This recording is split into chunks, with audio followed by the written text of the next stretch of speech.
So it's going live, and I was playing this on.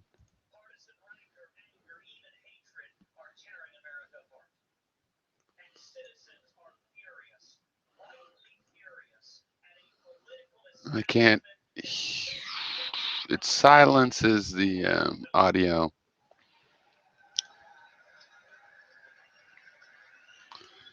on this computer when I'm playing the thing. So I'm playing it on the TV. You probably can't see it right there.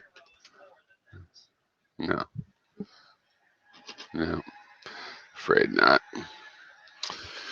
So what a bunch of nonsense this convention is. And this guy, Lion Ted, now Trump says he's a good guy now. It's amazing. I mean, is that really going to work? That people can say this guy's a liar, scumbag liar. Oh, he's a good guy now.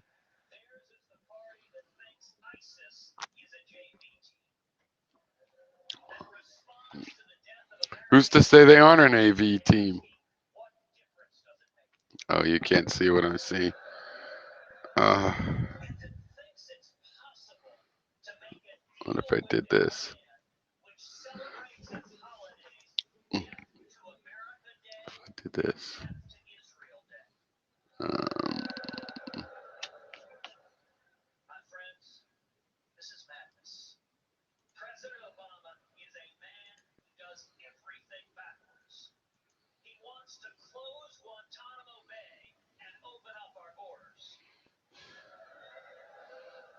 Me too.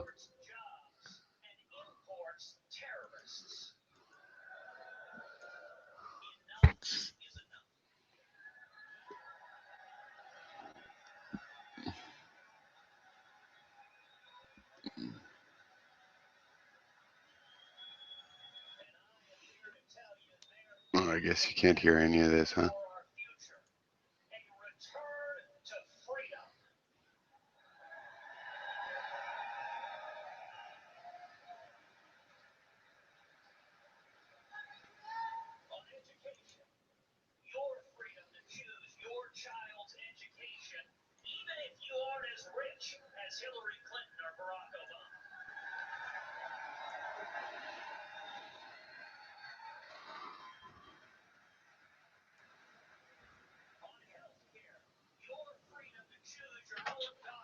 Hey, how you doing?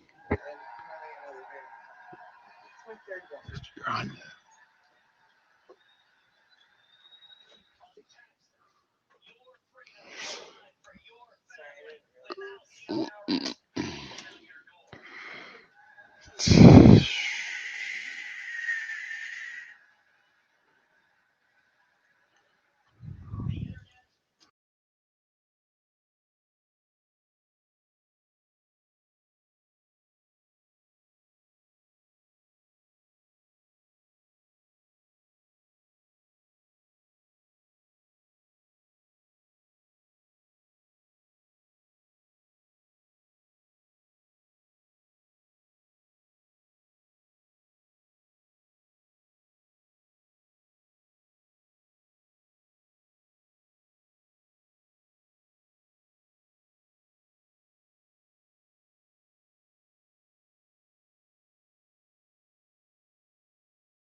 this reminding everybody why Trump was our choice before Cruz in his office?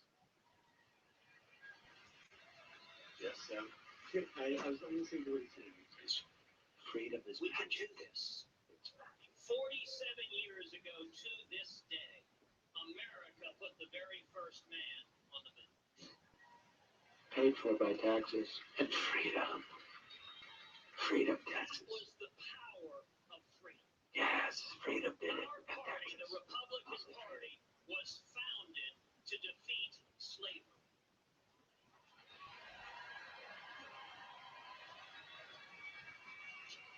Then Hoover came along. Oh my God, look at Steve King applauding. And then the Democrats went too far. Did you catch that? Steve King applauding the founders to end slavery. Guy who's too dim-witted to realize he's a white supremacist. Together, we passed the Civil Rights Act, and together we fought to eliminate Jim Crow laws. That is the most mind-blowingly disingenuous statement I've heard of this whole convention.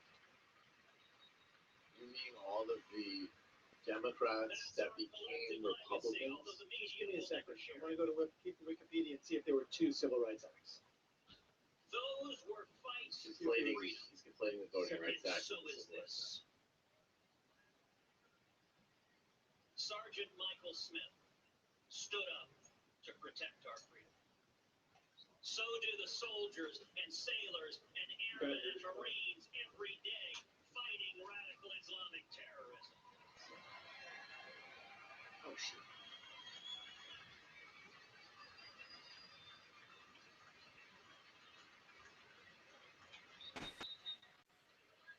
Calling from an 818 area code. Who is this?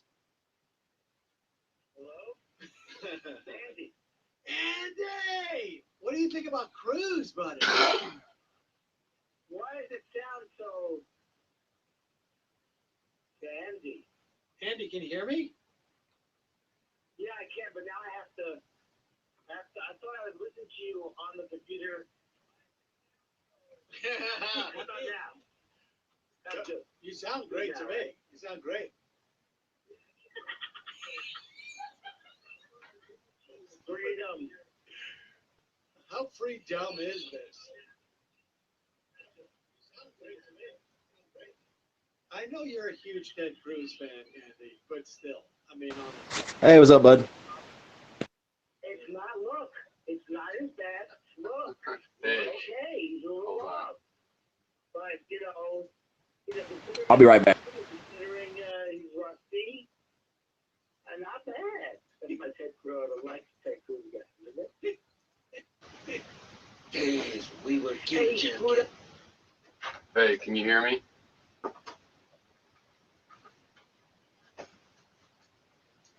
Yeah, I can hear you, bud. Weird. Oh, wrong headphones.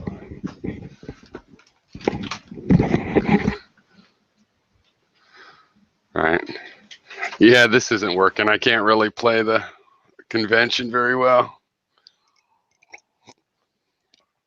I'll say they're doing a pretty good job covering it. I was just watching them a little bit earlier, actually. I've been watching them every night. One night I didn't watch, and so I watched the next day. I like the majority report. I'm gonna go grab some headphones. Be right back. But it's good to see you, man. I'm glad you're hosting tonight. Yeah. So I'm going to turn it back on CNN so I can hear it, and if you guys can watch it yourself. Oops.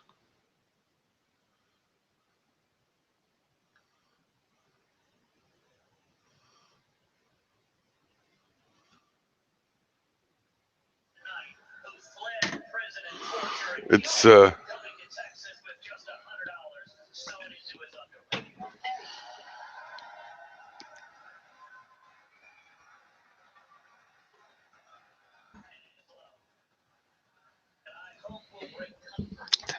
for me.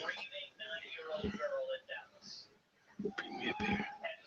We're done by the time you ever come back.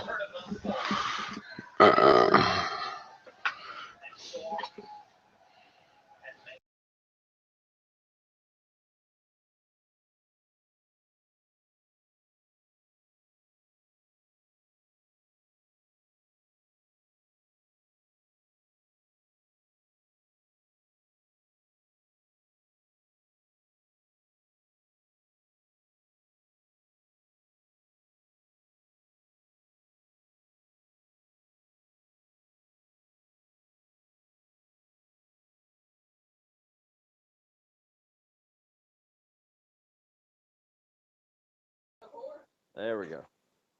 How's that, bud? Can you hear me okay? Yep. Perfect, perfect. I've been having trouble with my headphones the last couple of times.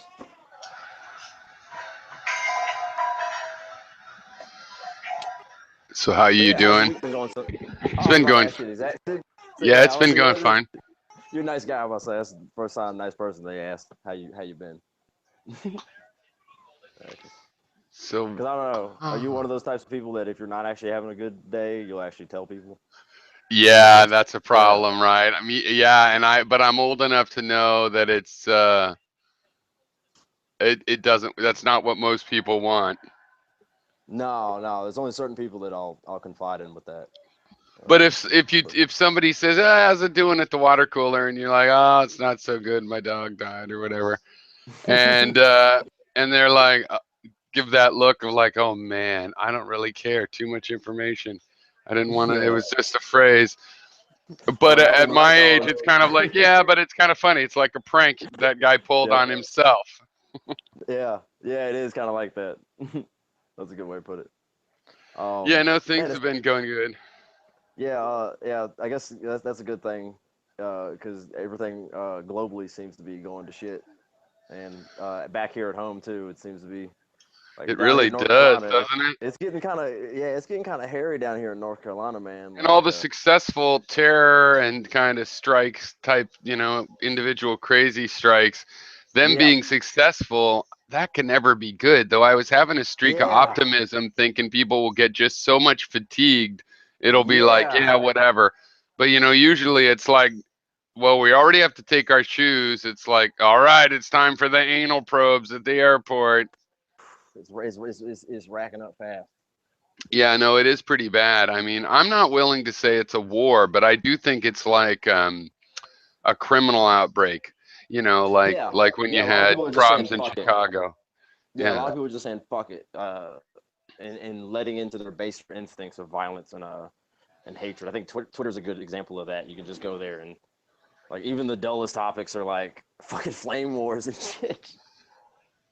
Well, that's an interesting point. Not just all these murders and mayhem, but all of the pseudo mayhem of just the trolling and counter trolling and the Hmm. tension and anxiety that it Yeah, displays.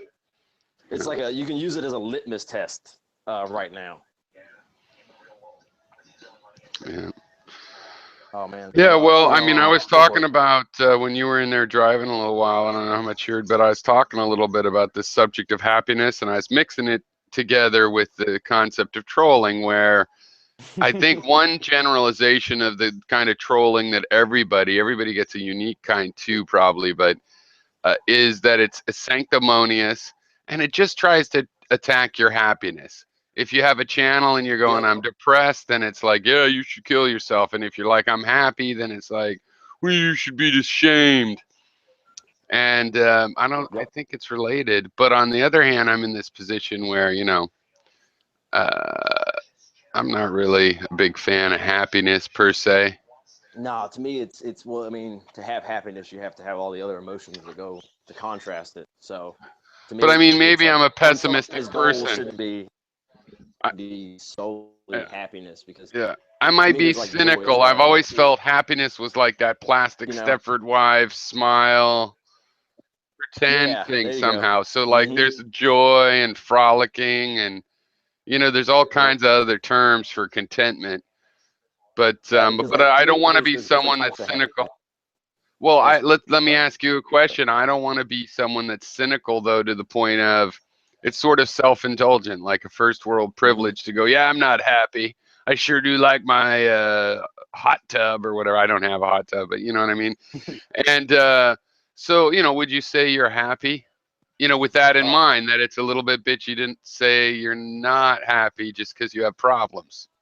yeah, that's an interesting dichotomy because like down here in North Carolina, there's like a really diehard attitude about not complaining because complaining is like Yep.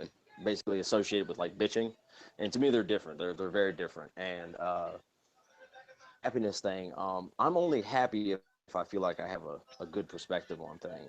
Once I feel like I'm being contradictory or being like apocryphal, then I don't feel too happy, and I feel like I don't feel happy if I feel like I'm being greedy either. Interesting.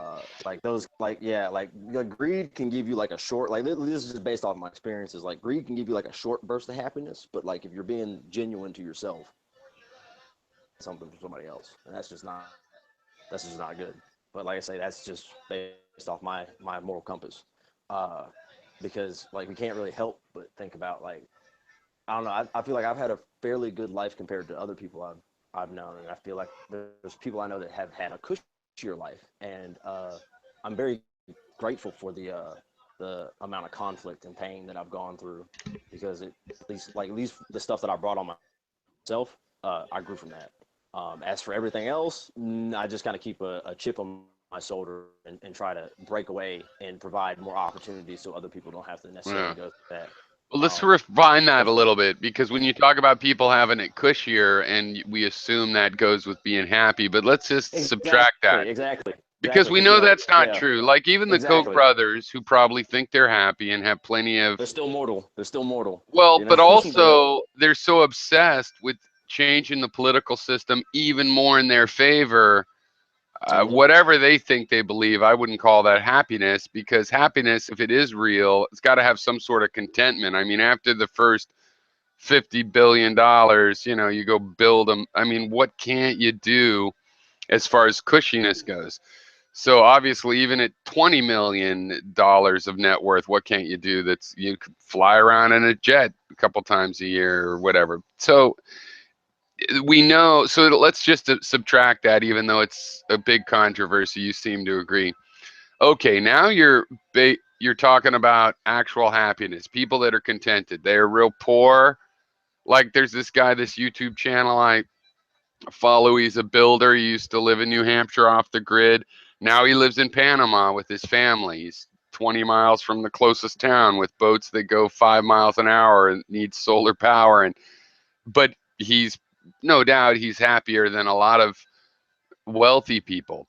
Is he contented? Well, he's a big project maker. He's trying to turn his house into a castle. But I think all of those struggles are happiness inducing, arguably. I mean, it seems like, okay, so let's say he's actually happier than me. What about Mhm. that? It's not that he's cushier and I go, I'm content, but I look at someone else and go, he's actually more content, or he's actually this or that way. Yep. You know, what Yep. about To me, then? That's I try to snatch some wisdom from that person. right. Like, because I have had that. Yeah. Yeah, me too. Yeah. I think I'm actually this way, but maybe it's just an optimistic way of putting it. But yeah, that's we call that inspiration. You're like, Yeah. all There you go. right. There you go.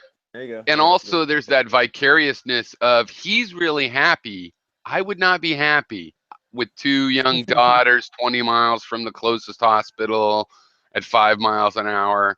You know what I Mhm. mean? That would worry me too much. I'm just not built as strong as him as far as that goes or whatever. And even that I'm going like, well, that must feel pretty good to be that way. On the other hand, compared to a lot of people, I'm that way. I'll rough it more. So Yeah. whatever, you just Those learn and are yeah. inspired, and yeah, celebrate Yeah. other people's success, like Trump, evidently, according to some of Oh the my God. speakers. He Yeah. really That likes was it a when really other strange people. night. It's a really strange. The Did you only thing see I the can think is that UFC guy? no, it's what's kind of crazy. It's like I figured He that was the they already most. had these people lined up for the Republican National Convention anyways, and that's why they had such a big huff about Trump winning. Is because they had this such a nice event set up. We're gonna basically throw the entire population at Hillary Clinton. I mean, they really just didn't discuss anything other than how much of a bitch she is from their Well, perspective. that's Like, kind of true, except for what do you mean? Because and then they were talking about they just hate, the people hate. that are on stage, I've never seen The so NASA many lady people that is were just because awesome. of the nominee, right? These are all like Yeah, buddies and business and people that some do seem to have a relationship to him, but then you got a lot of big ego looking sunglass wearing rich guys, yeah, and the kind lady of from NASA, almost the a NASA stare. astronaut, that was a kind of she didn't even I talk missed like that she. one. Oh, you missed her. She almost Yeah. went towards global warming, but she didn't. Like she mentioned going to Mars. She's like it was very important our robotics programs to the moon and the Mars because they taught us a lot about our own planet and environment. And like you could tell, like part of the crowd was like, "Yay, we believe that people, we went to the moon, And then there was like another, like a whole other section of the fight group because that's part of the Alex Jones crowd. We didn't go to the moon. There's no credible Yeah. evidence of it. Um, and it's like, well, in that case, I guess you don't believe anybody's ever been to Mariana's Trench And who was or anywhere what else. was But that band you were telling me that asked the crowd if they believed in science? was oh, Some there's some Blink 182. That's not who you said. No, but you were saying there was some band they did a benefit at the convention, and then uh, bu- oh Lori, and it was Blink 182. Well, wow. whoever it was, and they asked the audience like, "Who's for science?" and they got booed, and then they just played a lot of crappy songs and not their one hit or whatever, because they're like, "Fuck you guys." Yeah, I science don't is know. how That's we're pretty able to provide this secondhand. music That for you story. right now. That's like fourth hand through the sister-in-law and the wife, and then it could be who knows, Billy Joel, who knows who it was. Yeah, But there's a lot of missing. There's a lot of there's a lot of reasons why people are buying into this Republican. And, well, and I mean, when it since I comes to got your attention, I Republicans, have another oh, go ahead. question for you. Sorry, go ahead. Oh, I was just gonna say, I mean, I hate to even call it Republic because I know there's rational Republicans out there. I've met Oh them. yeah, well, it's just Met funny those how people. parties go in clubs, right? There definitely used to be even a tradition of liberal Republicans going back to when they were the only liberals. That's So, true.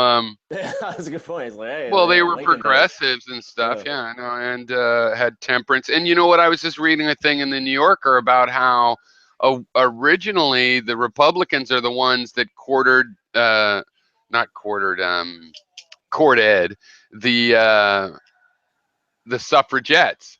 But the article was also going into how, yeah, they tried to court their votes, but then they kept having all male conventions, so they didn't really come through.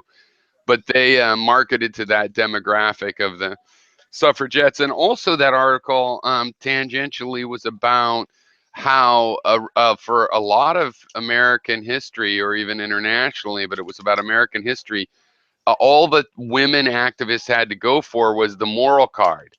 So there was a Yeah. lot of them in abolitionism from the moralist point of view, or prohibition of alcohol from the moralist point of view, and that maybe that is, well, the article was kind of saying that is where it came from, but I came away thinking, yeah, maybe that's where the moralistic, we have Puritanism in America as well, but as far as the way we see the political activism of puritanical ideas, Mhm.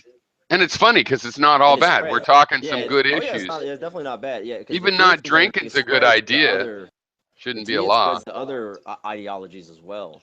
Yeah. Uh, I was just, well, yeah, I've talked to a lot of people over the last couple of months, and there seems to be this, like, a lot of the groups have this no true Scotsman type of idea, like, oh, you're not a true, this or this or this, unless you believe exactly what I believe, and then they have Yeah. like all these like ridiculous conversations about trying to define what they are as human beings and individuals, and Yeah. it's almost like a giant pissing contest Yeah. to like, oh, I'm the best human being in the room, right? And then I'm like, what is it? Like, I thought we came here to have a conversation, people, like to Well, talk. okay. I think here's my explanation of why that is the way it is, and it kind of has to be. People could take what they're doing differently and have the conversation, but the reason it comes out that way is because the conversation is. I believe this thing Nietzsche said that philosophy is, and all culture, popular culture, and everything is an argument over language, and that in feudal times, many times, kings have explicitly reserved the right to define what a word actually means, just like Mm, what a foot is. How mm, long is a foot? The government reserved this right, just as with currency and other things.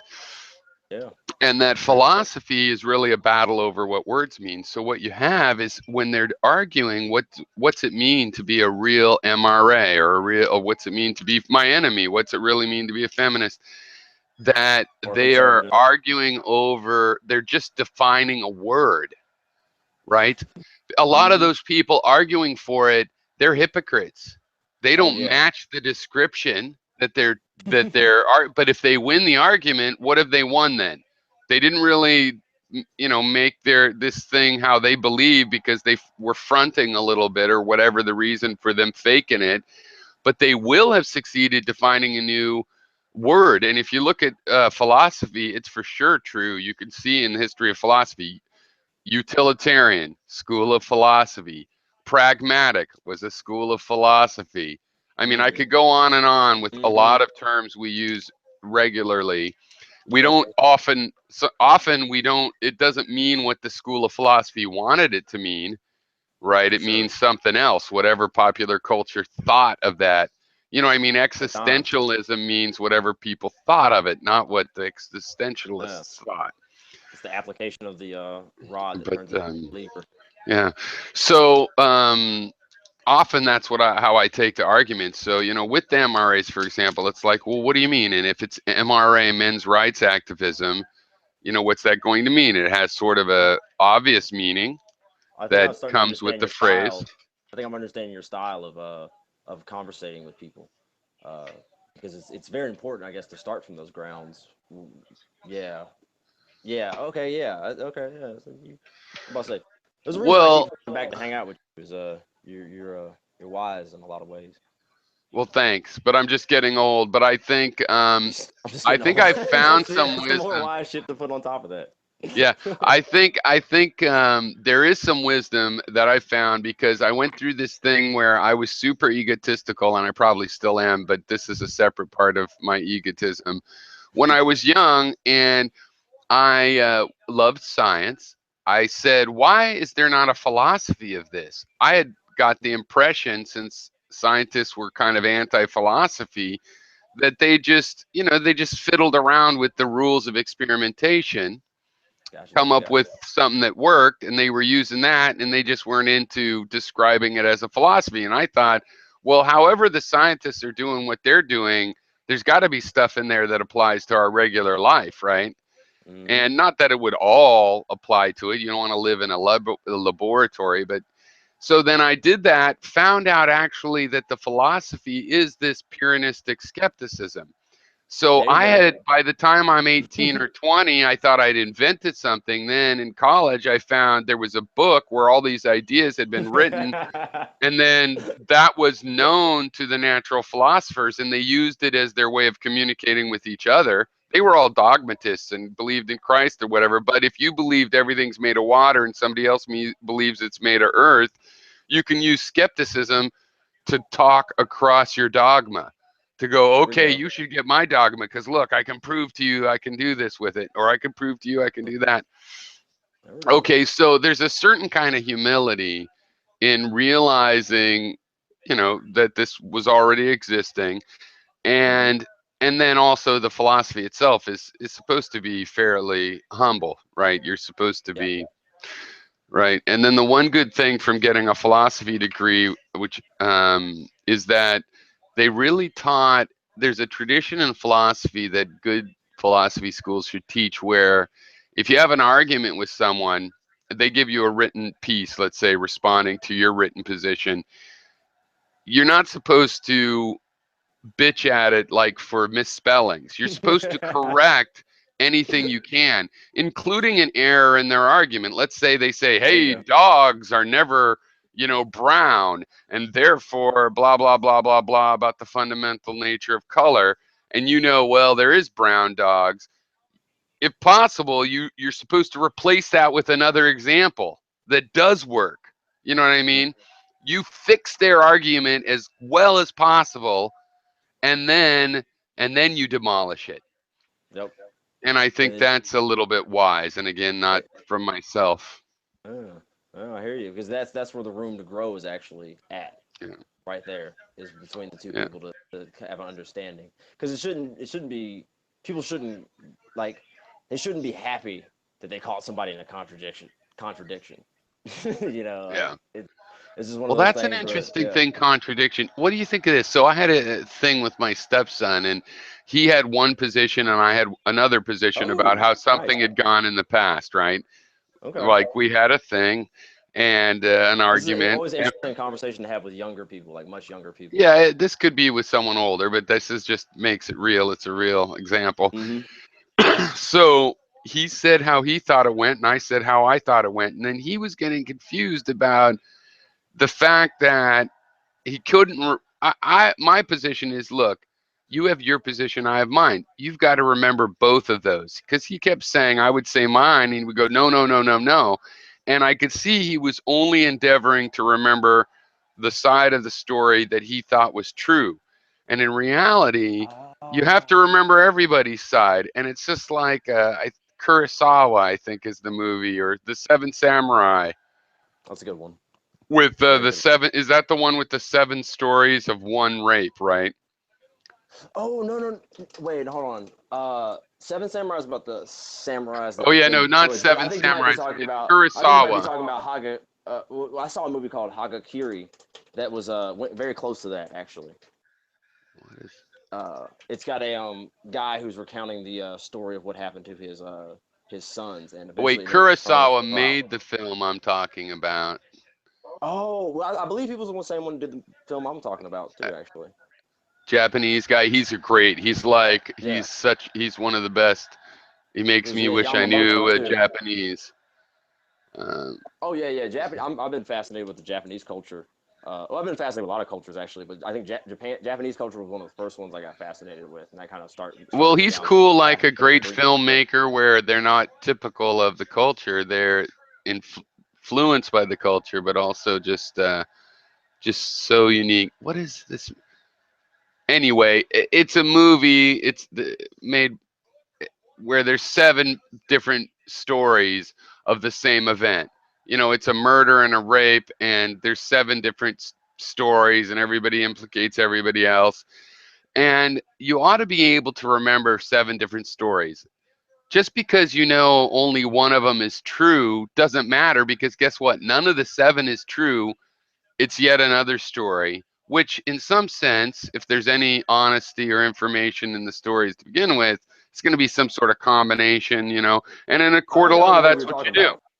I think I know the movie you're talking about because I Yeah, the saw it about Seven 5 years Samurais ago. is But this one they made a western off of, so it's not that. because the movie Why had an does it not action have scene at someone? the end of it, I remember that much. But it That was part. Kurosawa. The way the story went was it was basically all the person who had all seven stories straight was the father who actually, was the one who. Rashomon? No. It was Hagakiri because the So premise of the movie was the guy was dishonored and he was going to kill himself, but he wasn't actually going to kill himself. He was using the opportunity to make this ceremony about killing himself, saying he was dishonored to draw out all the people that were responsible for his son's daughter, his son-in-law's death, and the rape of his daughter and the death of his grandson. But it was black and white, and it yeah. was a really slow-moving movie at the very beginning. And he Yeah, starts no, as it's basically the super final ship. intellectual. It's very film, you know. That's what I'm saying. It's It's not great. just like it's not like anime, which is steeped in popular Japanese culture. It's like a filmmaker, and yeah, it was popular or respected, but it's also like, you know, and like an American film that everybody might love, but it's kind of like weird, actually. It's not. It's a great thing about films and Yeah, novels, even more so. definitely with the novels and films. The It's Magnificent Seven was that American make of the Seven Samurai, and that's right. The Seven Samurai is more of like a Western style.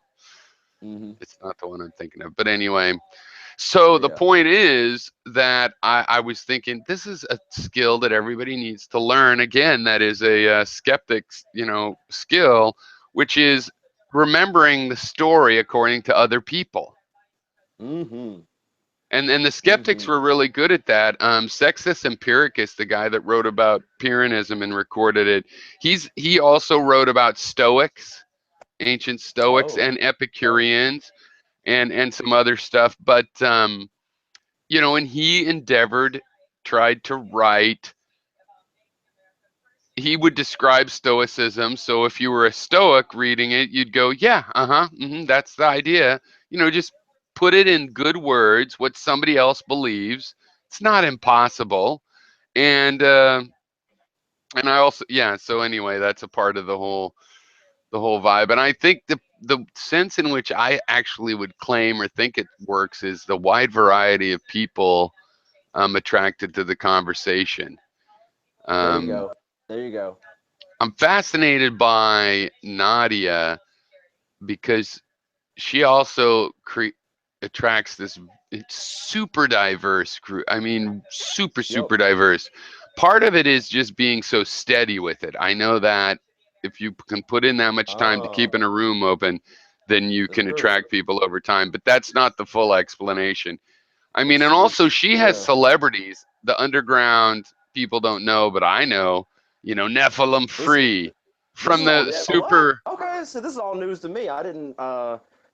She seemed familiar when I saw her in the hangout the other day. But Well, she I runs couldn't. Hangouts all the time, and I'm not really hooked up to the latest channel, but yeah, she runs Hangouts. Usually it'd been, you know, many hours a day, and now I guess she's just somehow doing 24. But yeah, well, she's had, for example, I've seen in there DPR Jones, which is this lawyer, and I believe he did some law work for Thunderfoot. And I might be Oh getting that snap! confused. Maybe he's more of a friend with the Amazing Atheist. Oh TJ. But anyway, DPR Jones, and then Nephilim Free, who was like a Venom Fang X Oh sort Lord. of fame of a young Earth creationist. He burnt Yep. out because he did a screenshot of his screen showing something he was showing, and people noticed links to porn sites and stuff in Oh, so his that was his down. bookmarks. Well, not necessarily downfall, but yeah, Yeah. that's the. Well, I thought it was his downfall and he was gone, but it was way after that I saw him here, so I guess he's still around. Yeah. And on the atheist side, not so many, but I would have to say the famous quote unquote YouTube famous atheists um, are not that open minded and attracted to a kind of even Yeah. argument like Nadia has. Yeah, I think that's why I was attracted to your channel was because No. you have an open platform, and you have a very fairly loose idea with the moderating. Like unless things get kind of really out of control, like you let people get passionate, and it's only when you feel like at least in my opinion, it only seems like when you feel like destruction is actually starting to occur, that you will actually go as far as to kick somebody out or mute. Usually just mute them a couple times first Yeah, to I see if think that'll so. change I their don't look. even feel like that's a really big willpower thing. I don't really have the urge to kick somebody because they called my idea stupid. But, if Yep. you're blaring music and you're trying to troll by, you know what I mean? Yep. And I Or have just straight out sometimes gotten that attacking mad. somebody too. Yeah, well, I have gotten mad when people are, just personally abusive, which I would actually rather tolerate that too. Me too. I Yeah, just well, rather I just think let it. that Yeah. I hear the you. I young hear Earth you. creationist types that go into Nadia's room, I don't actually think they're more into anything open minded. It's just that a lot of us that are into the arguing part of this, all of us to some degree, right? That's kind Yeah. of, Oh, for sure. I love arguing with yeah. people. So We are many of us, we open our heart to open mindedness and go into a place where we think we're the minority that will yeah, I try to tolerate never. us. Yeah, I try to never think I'm the minority because it's just a small sample. It's just a But conversation. Yeah. well, I really respect this though. Like on Doug, the guy that calls in the conservative. Yeah, Oh I yes, love those yeah. kind of people, right? And if Oh people man. trash Doug in the chat while I'm there, I'll throw a few. Hey, I'll do a few shoulder hugs of Doug because Well, you I can tell like Doug's people got that'll nothing. go into Yeah. enemy territory and hang out and joke, whether they're funny or I think it's not. interesting. Doug Yeah. made friends. He's made friends with them, even if he wouldn't. Even if he wouldn't admit it. Yeah, no, and He's it's a made friends with really them. good thing. We should be doing more of that. I Yeah. try to do that.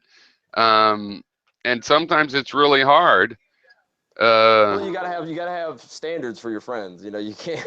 well, okay, that's a good point, but it's just a word. So let's say not friends, but I used to believe anybody I only knew over the internet, I wouldn't consider them a friend. Hmm. which sounds harsh, but then it's no, I Yeah, like I you. grew up in the internet culture, You're so a that's colleague. totally yeah. And There you since go, I believe colleague, this is a real thing, and even though it's an associate. amateur, you're an amateur colleague. Yep. We're just doing the same thing they did in the universities, and we're Mhm. discussing. We have less rules, but we're still colleagues. It's like being a colleague.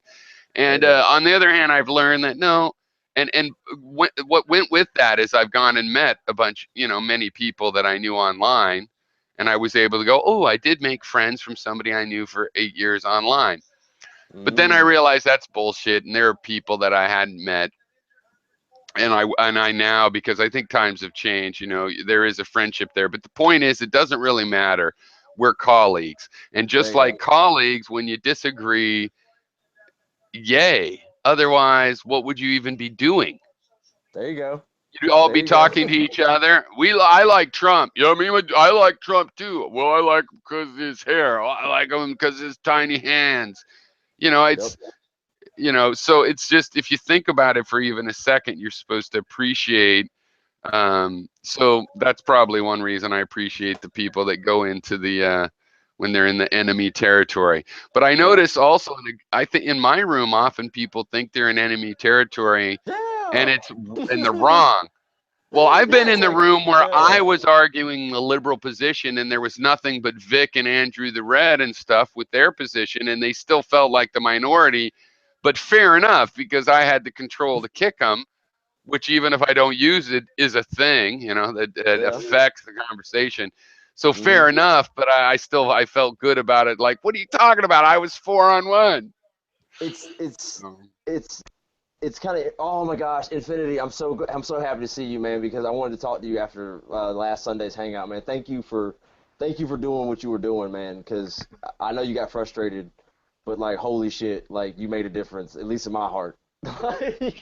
You are my champion. You should describe what you're talking about, because I left around hour 3, and I came back a couple times, and I noticed there was a full row of people, so I just left it running. To me, people really put themselves out there, and first of all, I'd say that Damaged Soul, she actually respects you quite a bit, Infinity. I'm not sure if you had picked up on that, but like I can tell that like whatever charm, not even saying that you're using charm, but like your thoughtfulness in your arguments are she's like I can tell she's learning from you. She's listening to you, and she's moving away from that ideology, whatever you want to call it, that she's kind of trapped under right now. But just take that for food for The thought. But like, ideology, what do you mean? She has a weird thing. I thought she was a leftist in all respects for so long, and then you find out, no. it's an experience that I would say is unique to Canadians because like a lot of right wing conservatives, whatever you want to call them, went up north, and I started getting themselves established 25 years ago, and with that has become like a very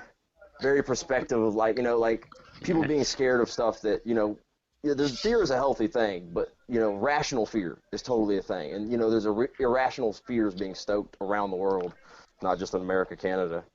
But yeah, that's what I try to fight against is trying to get people out of this irrational fear state of mind, so they can actually start to like listen Oh and yeah. learn and go out and see. Well, the world might not be as bad as like the world's bad. It's got bad things, but it might not be as bad as you think it is. If that's the Yeah. case, then the solutions are going to be totally different than Yeah. You know say what? carbon copy. Obama is way more right wing in a lot of policies. Right wing's not fair, but I know what you centrist, mean. I know what conservative you mean. Democrat. But Yeah, every he, time he talks, and the Republicans will say like, "Oh, it's so terrible." It's yeah, great. I mean, this yeah. this line about that somebody used in the Republicans about in this convention about, it's not this America and that America, it's just America. That was his line. He just Yep. when he was talking about the cops, I thought not only was it good what he said about the cops, very good, and also, not offensive. He also managed to bring up the fact, hey, by the way, you guys, there is a real issue. I mean, he's super eloquent. People like Hmm. Clinton was a charmer, but then again, For the sure. things he said, if you analyze them, it wasn't like, wow, I got a new insight. Yeah, they were kind of Obama, disingenuous with the way Clinton. he's Yeah. ruled bugged me so much.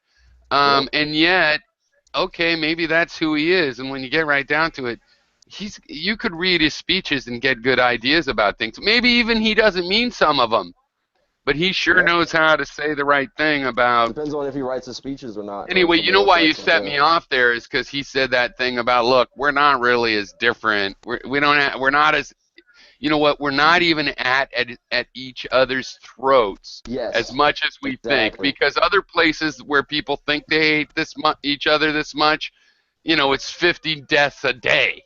So Yes. we're not really, Yes. let's get over it. And that's really smart. And I actually do believe he's sincere in that. But he's just a moderate kind of person. Like, you start from the status quo. And I think that's probably what it takes these days. Yeah. Yeah. Anyway, Infinity, what's up? Not much. You're watching the convention here, I guess. Why are you doing that to yourself? Yeah. Well, I was watching the Majority Report watch the convention, but it doesn't go, so I It's put so it on hard to watch TV. it. It's so hard to watch It's it. been Please tell me you feel the especially same thing. bad. Well, it makes you appreciate when it's just bad in an ordinary way. Like the Oscars. I don't like the Oscars. I don't know who any of the celebrities are. But it's like, it was well produced though. Those guys know how to put that guy on right after that guy and then this guy. Whereas this one's been totally random.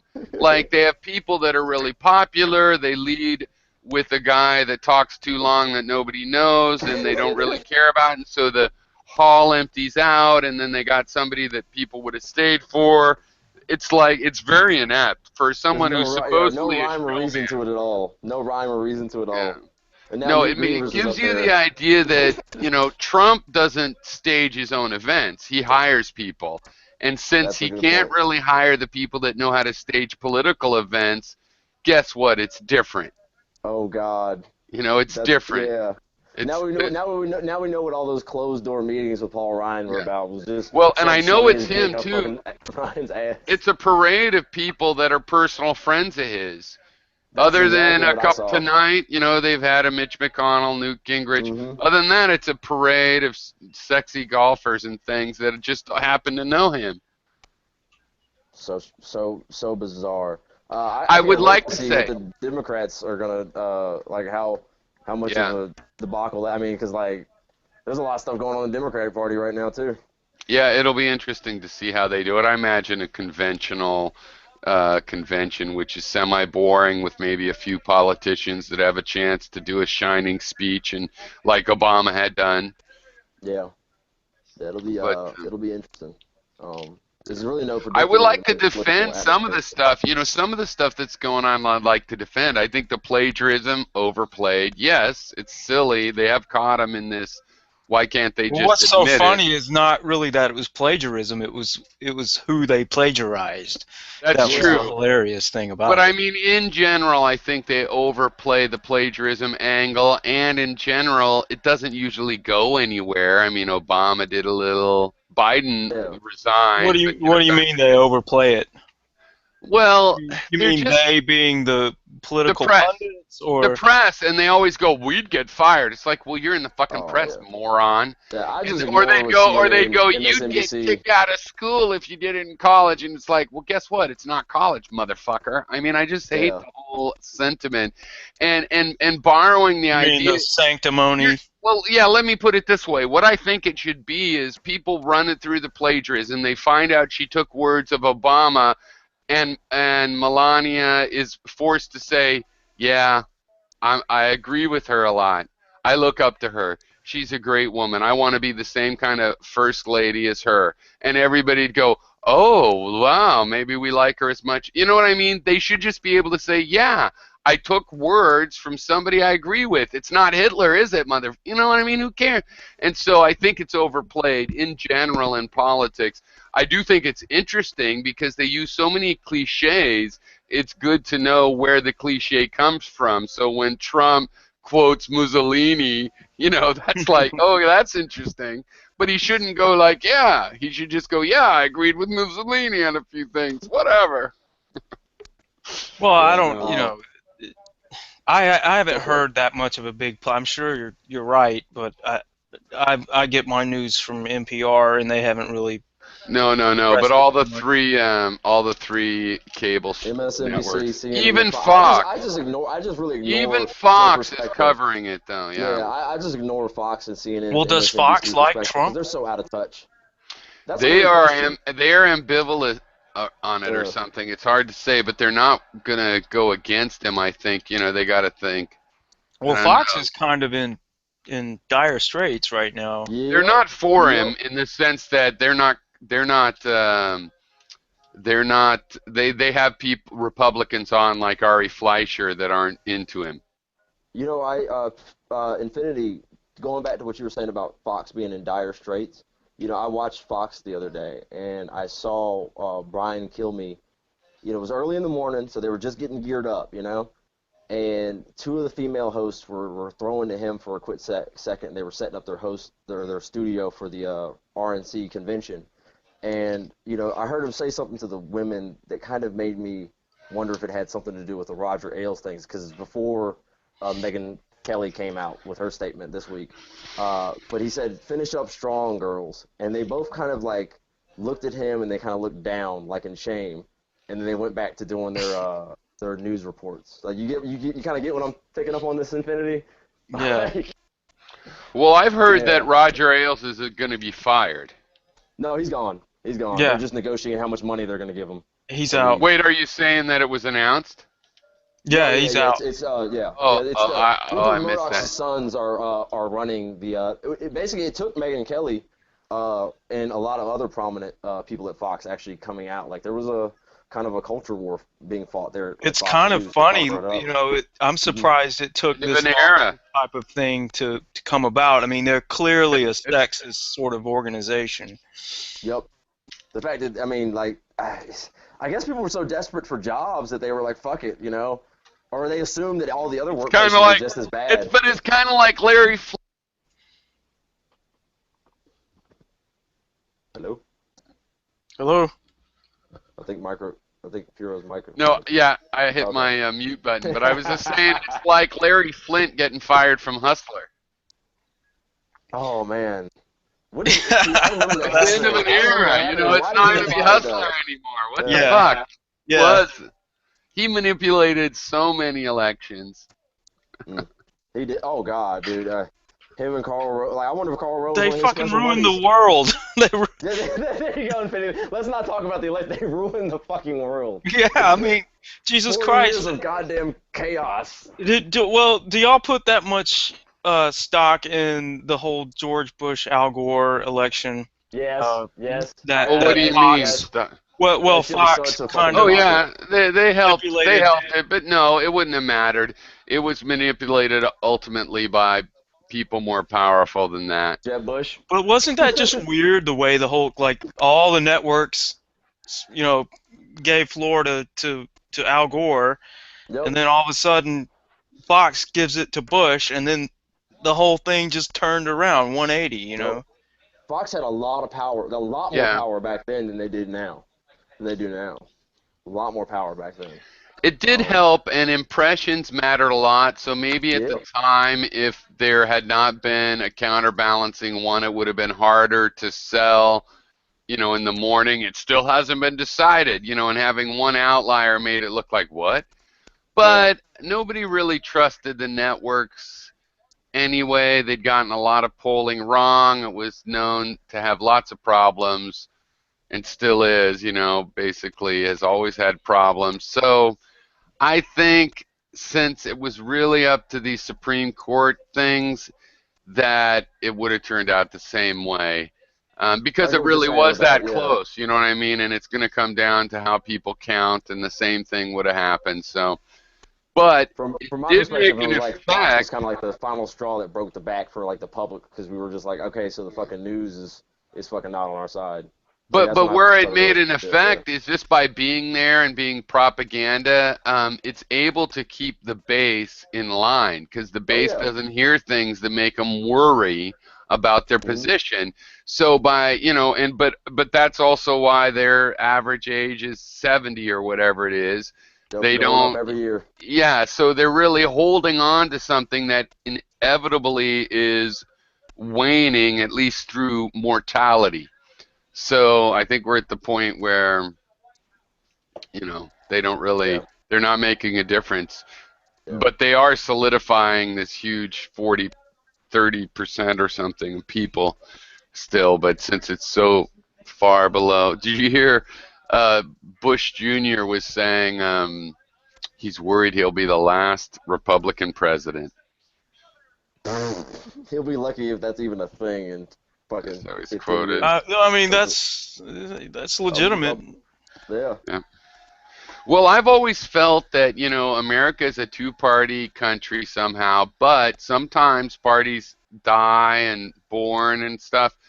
And I've always thought that in my lifetime it would happen, and I was just not sure which party would go away, or which party it would be better for it to go away.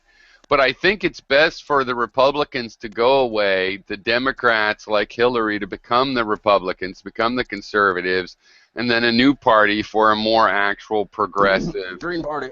Purple This Party. election is making it look like that could happen. Like That'd be we fun. actually get a new left. That'd be fun. The Democrats, the DLC Democrats that have taken over the Democratic Party, become the new conservatives, and we could deal with them. I mean, as a if Hillary was a Republican, you'd be going like, yeah, you're not so bad. You're just a little bit of an asshole and want to bomb people a little bit too much and torture people just slightly too much. It's not like what we're dealing with the radical conservatives. If you had a Bernie's and these people in the Liberal Party, then I think that could balance out pretty well. The conservatives could actually add something like to make sure we didn't do, I don't know, just to balance out progressive ideas so we don't do them too fast or whatever. Yeah. I don't know. So that could happen with Trump. Yeah, More likely if Trump wins. If Trump wins, I think that is very likely to happen. We're in for some pretty hilarious. Even if Hillary wins, we're in for some hilarious times. Well, Piero, you sound a little bit like what? Gosh, I'm blanking on the guy's name in the Hangout. The one that talks real soft, and he had a bad mic. Vivian? No. Vivian, right? Vivian. Oh yeah. Okay, cool. Yeah, he was saying something like that, where that's what we needed to do to just shake everything up so much everyone's just going to swing progressive. Yeah. Burn the house down. My reading of history is that's not how it works. Well, yeah, and I wouldn't want to try it even if it did. Well, people actually revolt against softer regimes and stuff. It's not like, yeah, so I don't. On the other hand, I have heard good arguments that progressives would do better just because if you had Trump, instead of Hillary splitting the Democratic Party between the progressive wing and, the Joe Biden's let's bomb people wing of the party, and working with some of the so-called moderate conservative Republicans that we know are not very moderate really, but instead of that, if Trump was president, you'd have all the Democrats united, and you'd have some of the Republicans to help you, and so all things told, there's a good chance the progressives would get to come up with ideas that were very clearly in contrast to Trump and possibly get something done. So I think, I'm not panicking, but I've said this before. I think that Trump would have too much support on the Republican side to do certain things. People might start getting rounded up if Trump becomes president. There wouldn't be enough backlash. That's right. No, the power to control government agencies and FBI and stuff, and the fact that his rhetoric, I don't think he would probably do that, but his rhetoric could cause fascist militia versus whatever in the street. I don't think it's worth it. I don't think it's worth it. I'm not into that. I was saying that last week or a couple weeks ago. Yeah. Well, the guy, he just. I think it's a good argument. He doesn't really know what he's doing. Yeah. And he's not going to know what he's doing. Well, Mike, that's an example of where That's an example of where I commit memory to somebody else's version, right? Like that's good. That's a good story. I could see how that could make sense. I just don't Yeah. believe it myself, but But I have a really bad. I don't think the Electoral College would even come close to electing Trump as president. Really, though, at the end of the day, that's the only reason I'm not too worried about him getting president because the Wait a Electoral minute. What do you College. mean? You yeah, mean what do you mean? even if the electoral votes added up? Yeah, because we know the establishment will manipulate the tallies. Oh, Yeah, they'll announce who the winner is I before think all you're the votes go into the mistaken counting. there. But like I say, we'll see. We'll see. Well, I think our But yeah. system is democratic enough that two things. One, it has to be pretty close to cheat. Otherwise, yeah, you can get some crazy person the establishment didn't want Hmm. elected. And we've seen it in other countries, and it could happen here.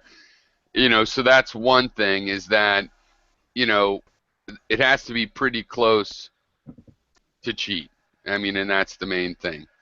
Yeah, I can totally see the Democrats pulling. I mean, because the Republican, both sides, both Democrats and Republicans are going to be pulling all the stops out in their favored states to skew odds in their favor, and Yeah. it's gonna be Well, they it's gonna be say a that fucking hell of a 4 months. Yeah, Trump is polling close in swing states. They say I find that difficult to believe. I can see it I here in don't North Carolina I don't because think voter that he's suppression gonna. has kept a lot of people just not registered to vote. Like, Well, do you consider North Carolina a swing state? yeah. Yeah, it's at least in play, like Yeah, it used to be more of a Virginia and swing state, stuff. but more recently, over the last 12 years, it's kind of gone Yeah, more conservative. But that came with that was almost synonymous with the voter suppression that they started doing. They almost eliminated early voting yeah. entirely here. They made it so that you can only vote at certain. I'll give you I a perfect think example. The town I live in is only about 20 miles wide, I feel like radius I wise. have Yeah. irreconcilable differences with hardcore conservatism, and there's I'm only right there two with you, brother. options. There's I'm two right there with you. options. One, we crush them as if we didn't care about free thought, which Yeah, I don't well, like that yeah. idea too much. Yeah. Or we split into two countries, and that 45% gets to go have Ted Cruz be president and see how that works out. I'm sure things will sort themselves out I think we pretty just ignore quickly. them and treat them like children, like they behave. Well, that's a Like, version of crushing them. Crush yeah. them through, haha, we know you're not a growing percentage, you're Or not even that. Just 45%, go, just now you're completely go around, 43, just now you're completely go around their 42. bullshit. Yeah, just completely go around their bullshit because their Well, bullshit I is just think it would be games are just more fair to caught up. just give Yeah. them their own country. I don't think they deserve it. I think they've had their own Look, country long what I'm enough. saying is just start making plans. You're going to have to move to the north. like, I don't like care how my much my you thing is love the like, yeah, forests of North Carolina. You're going to have to, yeah. sorry. My thing is that they already have their own country. They just don't like it because there's more and more brown people that are being born every year. No, I mean the kind of So president they like, want, the policies they want, and have it won't make a tariffs and difference for them. It Brexit. want make a difference. They've already controlled the majority for so long now, anyways, that it doesn't make a difference. They'll just continue down the same path of bigotry, for the most part, until it wakes, until it's like right there in their face that they're pretty much destroyed their grandchildren's lives.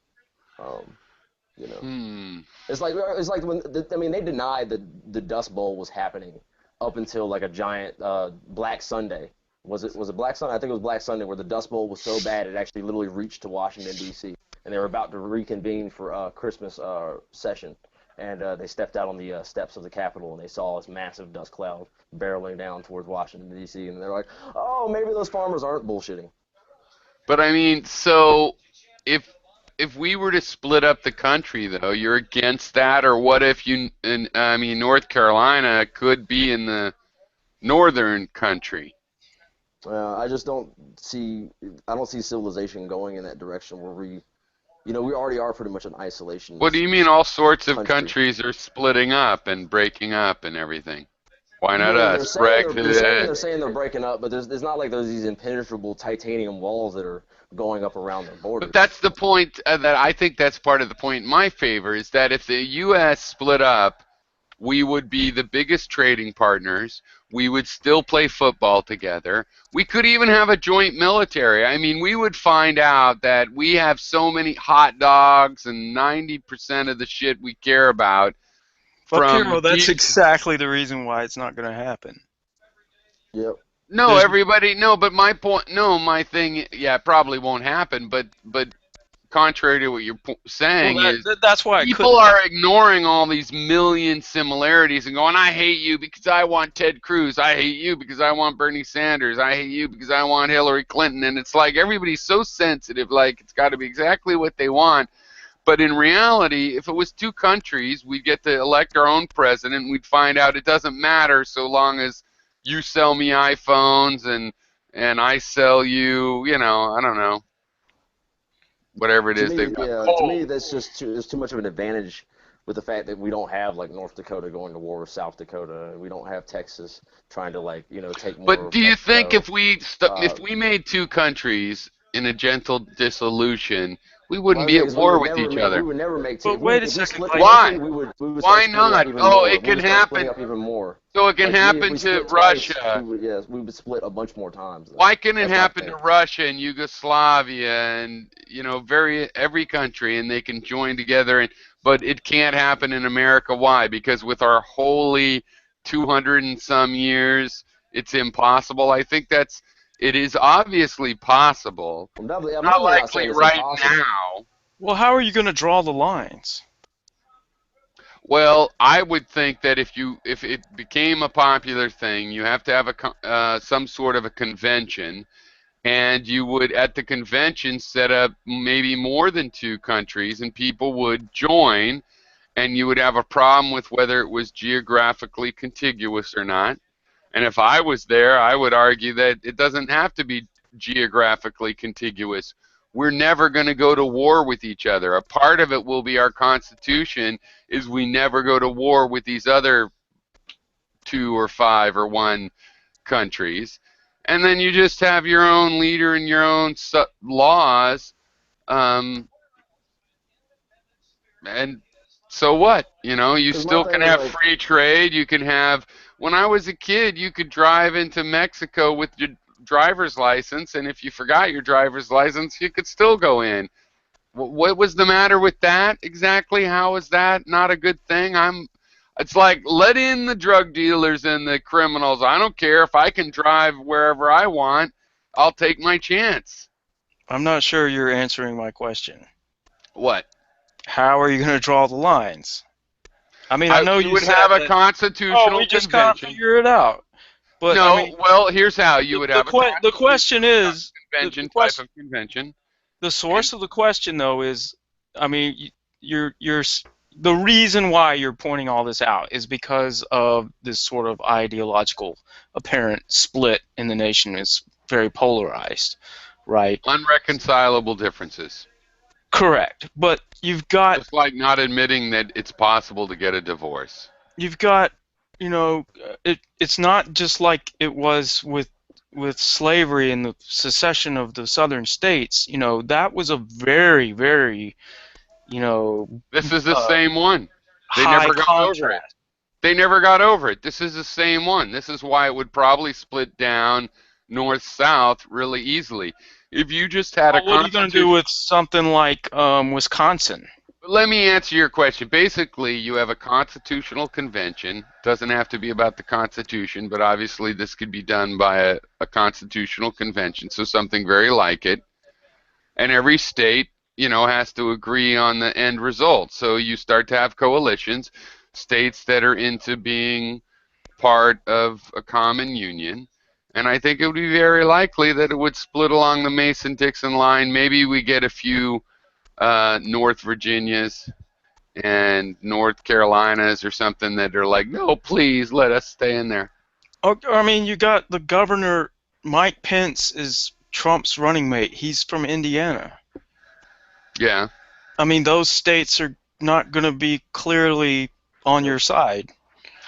I don't really care if it broke down. I think it could be 5.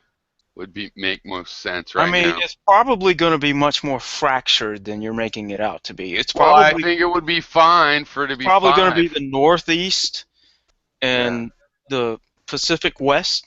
Yeah, just look at the And Appalachian, like the natural geographic. Like, if The anything, it'll go North back to the way the Native Midwest Americans it'll and go the back to kind of the way the South. Native Americans had segmented themselves Yeah. out because, they didn't really cross over the Appalachians unless they really needed to. I Like, you think didn't you need would other have tribes what we coming up and call down the the. South, not including Florida. Florida would go with the money in the East Coast. You'd Oh, have I a don't know North about that. Midwest, and you'd probably have a Pacific. However, you have a part of California trying to become the state of Fremont, or no, of and the yeah, state of those whatever. kind that kind of Jefferson. They're trying to become fracturing the just state of Jefferson. That would be fine too. One good thing about Brexit is people ought to be able to vote on who is their government. And if everybody in California said, we'd rather have AAA as our government, that, boom, that should be possible. we'd See, rather have triple yeah. A's. But See, yeah, voting on I your might be, government, right? so I might be a fascist, but I like the fact that if a bunch of people with guns decide they want to take over a section of a town or a state and say, "Oh, this is our own little state, and we're gonna run it the way we want to," the federal government could go, "Nah, that's not how you do that shit. Like, you got to do it the way you were Oh, talking about with the, man, that was you gotta close. I have a thought you were going to process. You gotta have say, a process. Yeah, you I gotta have a thought you were process going to to do say it. that those guys should be able to take over the town. I might be a No, fascist. no, no, no, no, no, exactly. Yeah, But no, I no. I think was a about to bunch of say, guys but with no, guns ought to because be yeah, able to fucking people kick would ass. people would classify that position as, oh, you're a fucking liberal fascist. Like, I don't identify with any goddamn Yeah, labels, and I hate when people try to yeah, say, yeah. oh, you're a liberal, and Well, it's like. So yeah, that's why I said that, I'm because not if anybody's saying listening, it's they'll say yeah, that oh, he's in favor, he's anti-militia, and it's like, right. no, I'm anti-fucking anarchist militias that are just gonna start taking shit I don't because think it would be yeah, fascist. It might be accused of being totalitarian, but really, for what sure, fascist for to sure. me, I will go with a that. big part of I'll take fascism that. is the brown shirt stage, Hmm. where they are the thugs running around in Yeah. 25% of some town, taking over a neighborhood. I guess that's what That's a fascist they look thing. at. They look at young black kids and Hispanic kids as like, those are the new brown shirts. Like, because I'm trying to figure out why these people are so upset. Because like the America that they are so fucking scared of is not the America that I'm so scared of. Like, Well, the that's what America I'm I'm scared of saying. is Why, really, but why not you know, admit we yeah. could break up and there are We could. I'm not saying we there are couldn't. irreconcilable Yeah. differences. On the other hand, if they wanted to have, 20 states and abortion isn't legal, I would be able to think about that the same way I think about South American countries where it's not legal. It's like, well, maybe they'll catch up, and Yeah, but eventually they would. And the other thing I is, just feel so bad for the people that would get kidnapped and smuggled into that state, because once they were there, they probably wouldn't be able to leave, and the more fucking I really don't what think do you fucking. that. mean kidnap? Literally? Well, yeah, I mean that's what I mean. We see this with more oppressive countries. They will totally like jack people if they get the chance. Like North Korea does it any chance they get. Somebody's over there and fucking moves a poster or But something. that's They're like, nope, extreme. you're No, staying no, here. no, no, no. Texas and if you had the South and the North, let's just say to keep it simple, they wouldn't be that repressive. I mean, all the states are really purple. If you took all of the South and people didn't emigrate, you still have 30% of the people that are liberal voters overall. Right, So that's kind of what that's a I'm. big influence where you're not going to be put in a concentration camp. 1 in 3 people, your cousin and brother. It's not going to happen. So you'd be surprised how liberal the southern state would turn out and how conservative the northern state would turn out. Oh, What geographical I think. location, like Infinity was saying, has nothing to do with these ideologies. They've spread, Well, right. But the that would be South. a saving grace. I mean, if you split a countries up on ideology directly, that's way more dangerous than So taking a that's what I think it would be. geography That's what I that's think it would famous. be. That's what I would think. If anybody started splitting the country up, they would start splitting it up based off of ideologies. No, well, it would end up, yeah, but because it's geographic, you end up with a 2/3 to 1/3. You don't end up with pure conservatives and pure liberals. You end up with a spread. Plus, there's a lot of people that are really, really liberal that are like, like Jim Hightower. I grew up in Texas. I know how it is to deal with these conservatives. Fuck you, I'm not leaving. I mean, they don't leave. So, and that's a good thing because you'd find out that people everywhere follow a bell curve and you're not going to eliminate your enemy. But you could elect the president that most of you wanted because right now we're all compromising. We're voting for people that were compromises and Nah, I'm not then doing we're that. not I've liking never it. done that. Well, no, Uh, you know what I mean, though. That this is who gets elected. Nobody really feels good about, even when they get a candidate of theirs, they aren't that happy about it. They act happy when they're arguing with a liberal or they're arguing with a conservative and they have to that's my thing defend is like, Obama. I just don't think we have to split the country up. We just change the politics. The more people that get involved with politics, the more equal represent. I don't think we have enough representation, honestly. But you Like, can't. yeah, But how are it's you not going to really. try these policies, Vite? We have So, totally I think. contradictory policies like I Okay. think we should open the borders and all we do is take your name and see if you got typhoid when you come in, and other people are like, no, you ought to be shot. If you survive, you're not a witch, then you could come in. You really think we should just open up the borders and just let anybody in? Yeah, Oh, that's crazy. how is that crazy? Because the world is fucking crazy right now. We have a very high rate of crime in this country already. It might lower our rate of crime. How you figure that?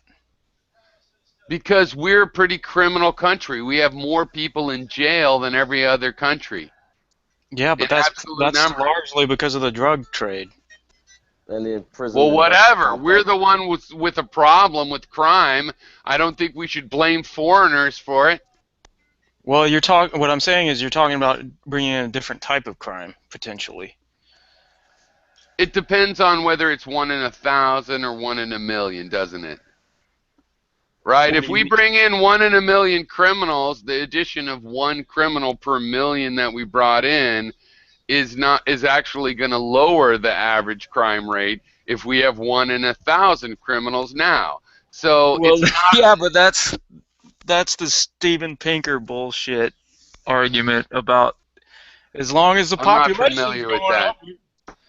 Well, Well, I I'm mean, not familiar with that. I'm just saying that if you let in populations that are less criminal into through your borders, but if you it's let going to in reduce if you crime let per capita. if you that's the reason why we have a vetting system. If you just let in I don't trust any, our vetting system. Our immigration system is retarded.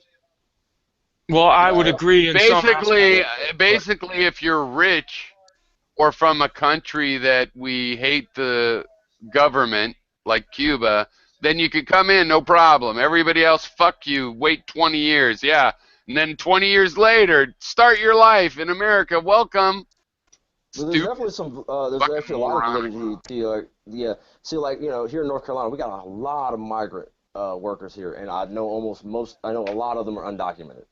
And the problem with Good for that them. is, well, yeah, sure, they got over here, but I know a lot of them have horrifying experiences on like how they got here because there's no Yeah. actual good process for them to go through. So Yeah. like I think the middle ground here is I'm right with you. I think if people want to migrate, if they want to live in America, totally cool, bring your skills. And I think that the vetting process, but I also agree that the vetting process that we have is like really fucked up. Like you said, the rich people can come over here no problem, but if you're just somebody who wants to come over here and work and just live in the culture because I mean, they run ads and commercials. I mean, almost every single Coke commercial makes America seem out to be like the best fucking place in the world, and Coke is like one of the most highest selling products in the world. So like, Yeah. it's kind of crazy that we were like, wow, all these people want to come to America, like fuck them, and it's like, well, I mean, we tell everybody constantly how awesome and great this place is. Why the fuck would people not want to come here? So I think we fixed those two problems, and that's a great thing. And the other thing is like, I think, the only problem with our politics is that it's so fucking corrupt and there's not equal representation. Like, the way we have everything set up with the gerrymandering and the redistricting, and even like the amount of senators and representatives that are elected, it's not nearly like enough to actually, like, I feel like, just like oil, like if you took a little bit of oil and put it in a bottle of water, the more water you add to that, the more digestible it's going to be, the better it's going to be. So I think we need a lot more representatives in the House of Representatives, and I think we need even more senators, and that will. What do you think about now? Go for it. Gary has this idea that our representatives should just not be geographic. But my proposal is we should turn the Senate into a philosophical election, by which I mean people run nationwide. You vote for whoever you want nationwide, and your vote ends up mathematically going to elect one person. Interesting. That would And be that's that would be an interesting system to try out. if at a least couple times. 1%, if somebody that had a philosophy of 1% of the nation, assuming all of his backers would get behind the same person, he'd be in the Senate. And then, but keep the House of Representatives geographical, because there is philosophical things that are geographical, like we got coal, we got owls, we are worried about our owls, we want wolves bad, we need fish, we grow cotton, we have coal, whatever. It is important. Geography is philosophical, For the assuming you're in perspective, tune with your place. Okay. So Yeah, I like that idea. Yeah, I think that's a pretty good idea as far as the ideological thing. And I think, yes, you do have to still consider geography. I mean, you can't just throw it out the window, because The other thing is there's got to be geographic concerns. the Senate is unfair right now geographically. For I sure. think we could all admit. Oh my God. And I'm actually for it. I'm actually from big states. I'm like, well, yeah, because the little states would get stomped on otherwise. But I think philosophy would cover that, because in philosophy you get all the rural places would elect like 30 or 40% of the senators, and you'd see the rural, the guy that's looking out for rural Maine might actually be from Montana, but he would get it. Yep. Because that would actually be a way to unify a lot of these ideologies and get all this pitiless bickering fucking. Well, no, that's right. Right now, Yeah. if you're 30% in every state, you have no representation. This way, you'd actually get 30% of the Senate. You'd have to wonder, though, if that would wind up just being the same old situation, and this group is going to form around conservative sort of, basically conservative principles. Oh, totally. No, that would still happen. It would not solve that. Around. And advertisements, the ability to brand. Somebody like Trump that could maybe brand would still be. It wouldn't solve that part of it. I think that part needs to be solved by financing first. Yeah, that would actually public financing. financing. That would legs out right underneath. Right. And then you might still have the Forbes and the Trumps running because they have their own financing. Maybe we could handle that, or maybe stage 2 and you address that. I don't know. Well, I'm not against rich guys running. We can talk about how to fix the system, but the bigger problem is, how do you fix the fucking people? There you go. Right. Because that's the whole reason why we're in this situation, is just. I agree. Yeah.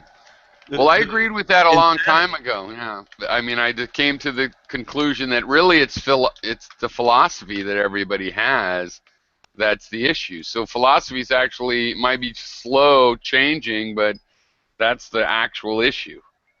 Yeah, the people. You got to blame the people. Sorry, go ahead. Yeah. I thought you were about to say something else, though. I was like, on the edge of my seat. I love Sorry. Both of y'all, though. I enjoy both. Yeah, everybody's company here. I enjoy most people's company. But yeah, I don't really know of a way to do that. Yeah, it's tricky. Because there's just been such a pile-on of shit for decade upon decade. Yeah. That has led us to where we are now. But you guys, this is doing that. Yeah, you're right. You're absolutely right. I guess we're trapped in the moment, so we can't. And we're all doing it. Do you guys know how influential 4chan, for example. Yeah, 4chan is. I know they influenced me like back in the day. They Early, yeah. start memes, things you never knew, Rick Mhm. rolling, which now Melania Trump has done to the world. Uh, I don't know that much about it, actually, to be honest. well, Oh, it's just an word. underground internet site that's been around long enough that some of the stuff you hear that bubbles up, it comes from these. Basically, it's a troll site where they get together and Right. it's That's what I was like going to say. I thought it was it's like like this the weird kind of dark place web. that invents memes. Yeah. But some of the memes you're like ha ha ha, or they're like cunt behind Hillary Clinton because these guys don't give a fuck. But then the point is, it's really it's it actually has. If you look into a lot of things, it has had an actual influence and is now like a secret subconscious of the culture. And it's definitely not controlled by you know, the regular parties. And I think it's one reason we see Trump, right? It's a deterioration of a lot of the cultural things that kept us a little bit safe from someone like Trump, but kept us getting raped by people like Hillary Clinton. Yep. I think that is the situation too. I mean, I'm going to vote for Hillary, but I'm not the kind of person that's going to pretend that I don't think she's it's just like you have to vote between two supervillains or something. Well, yeah, but I made this point, and I don't know if you were in the room at the time, but on Sunday I made the point that this is the most clear choice to me I've had in a long time. I mean, or Yep. You're ever. gonna vote for Trump. What? Just kidding. He's fucking with you. No. No, I'm glad to hear that. Yeah, me too. I mean, this is so extremely, it's usually, well, it's not much difference, but I guess I'm gonna vote for this guy, Mhm. just because of Yeah. this, that, and the other, and this is like, Isn't it oh my god. sad? Isn't it sad because they finally got someone so bad that we're all even like, okay, yeah, that's right. That's right. Let's save the world. I think I argue if it was any other establishment Democrat other than Hillary Clinton, we probably would be like, no, like fuck that shit. Like we're a lot more willing to trust Hillary because she is so vague about like a lot of her positions on things, like so that like I'm willing to give her the benefit of the doubt. I'm gonna vote Jill Stein just because I want to give her that bump because I feel like she's gonna get a good bump this year. But if Uh-huh. Jill Stein wasn't running, I'd probably I know I'd be throwing that ballot towards Hillary, and I'd be flinging it. I'd be mailing it in gold. Yeah. Because like Trump never stood a snowball's chance in hell of getting my vote. I've known about But Trump if for you fucking if you years. think that North Carolina could go either way, I'll then change my you opinion. might be I'll swinging change my it to opinion. Trump. Yeah, I'll admit Oh, that. you will? You're gonna wait till the Yeah. last minute. I'm gonna be fucking watching this shit like a hawk. I don't think you Yeah. have I don't think you have an obligation to do that, by the way, I would just say. But No, I no, mean, no, I no. Yeah. do, From a I'm in rational You Maine. standpoint, are no. hereby I want obligated. to keep him one step away. Well, he knows he's not literally obligated by my opinion, but I'm saying, in my opinion, you're also not obligated. I'm Yeah. in I have a bad Maine. I feeling that. probably Yeah. will not have to vote for Hillary. I'm in Maine, right? So why would Yeah. I never had to vote for Clinton in the first place, Bill, because I was in California and they had exit polls then where he'd already won. It's like after work, I'm like, I don't even need to go vote for that asshole because I hate him anyway. And but I probably would have, and I would definitely vote for Hillary, but I won't have to, and so I won't probably. I'll wait to the last minute, but I don't think it's a question in Maine. So. You should just go ahead and do it, man, as a matter of principle. Well, Yeah. as a matter of principle, I don't believe in her, and but I haven't really looked into Jill Stein. I have mixed Oh, feelings Jill's the about shit, Dem. dude. Jill's the Well, shit. I She's have awesome. mixed feelings about the Green Party, so I'm not ready just Yeah, to that's say, oh, that's she they're must be fairly good. new. They're fairly new at this. Yeah, they're fairly new at Well, this. no, and they supported the Democrats before when they started some of the local parties, and I don't know. So Hmm. I haven't looked into her, but if she's great, then I can vote for her. If not, then I don't have to vote for a presidential candidate. No, Senate and House elections are just as important, and so are local elections. I That's a big believe thing that Americans when you are go kind of missing vote, out on. there's certain things when you go vote you shouldn't vote on. When you go and you're like, what? Well, who's this? What's this office? I didn't know that the assistant bookkeeper to the school board was running. Who Yeah, a are lot of these people don't know people? they can leave those Yeah. bubbles blank. You should Like leave it fill them in. blank. Not everybody should vote, and people that don't vote, if someone is politically knowledgeable or even thinks they are, they should go vote. But if they're like, I don't know, then, they shouldn't. Yeah, I'm actually thinking about starting up a channel just for local politics in my town here. That's a I good, know it's kind that's of how dangerous. Mendham started. That's why he's in Mendham, and he used to have local county. I love that kind of stuff. That's why I started watching him. Uh, I Yeah, love local it's politics. kind of risky though because the political players will go after you if you start Oh doing too yeah, much and they ruckus. care. And here's why, because these counties, or depending, I guess in the mainland, it's a lot of the cities. Like in Maine, there is no counties as far as I can see. The cities just butt up against each other.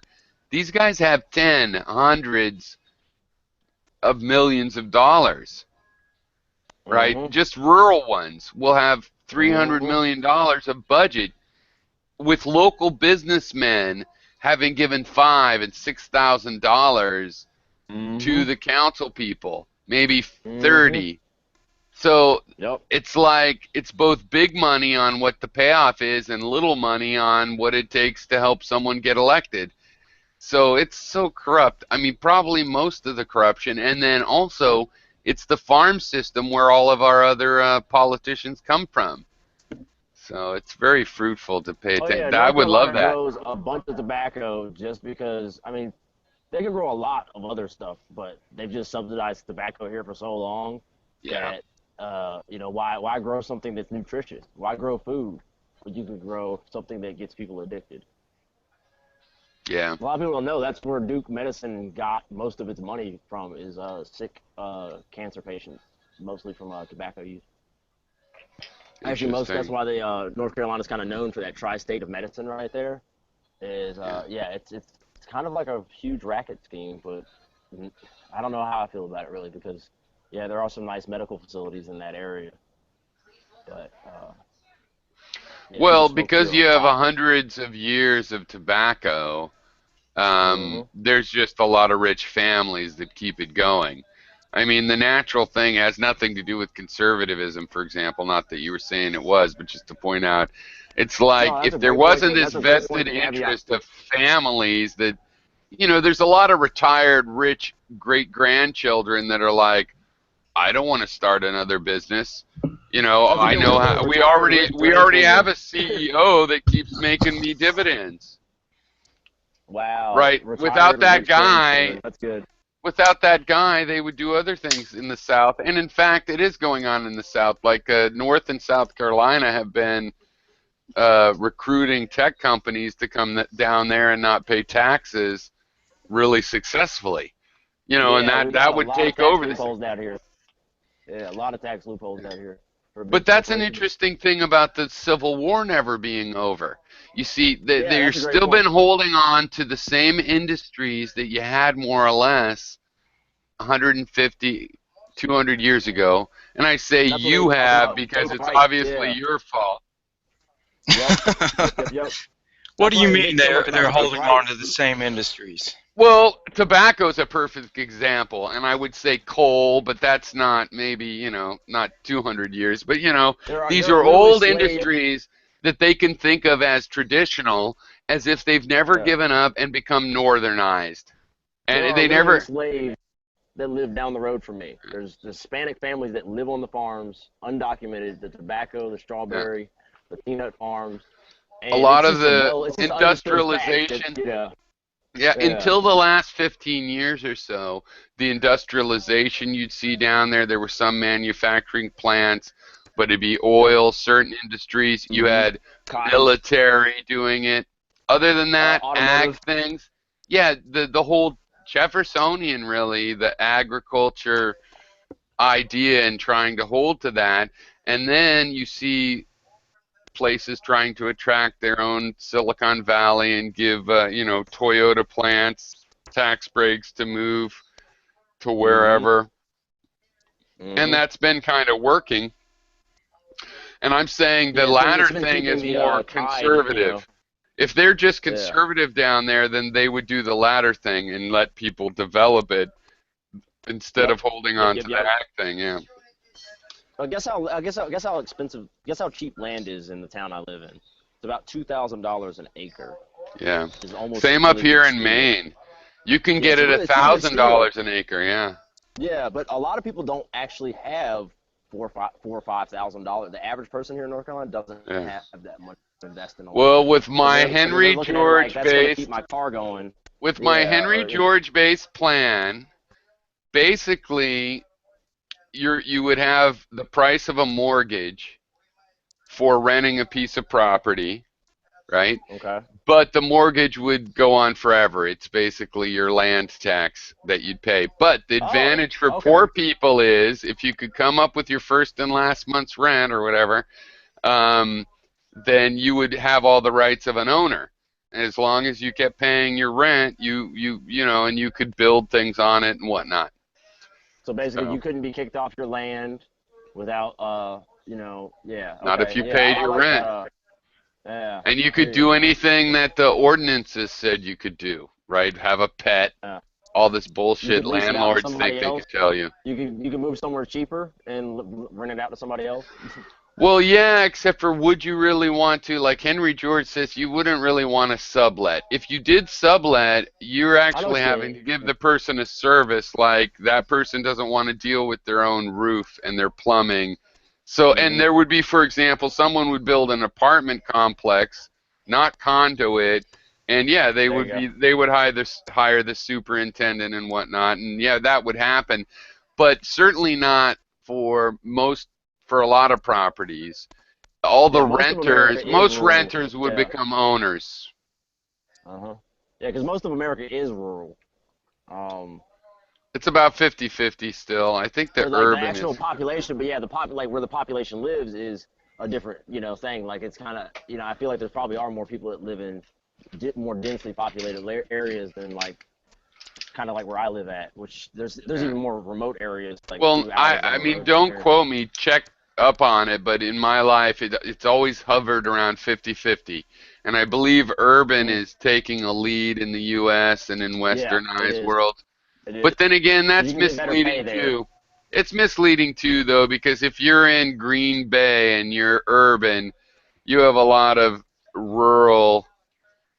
You live in a suburb that actually has rural-ishness to it culturally and stuff. So, but yeah, and I think it's going to switch back. I think people are going to go rural like me as the companies realize it's cheaper to let people work at home, not pay for their office, not make them move.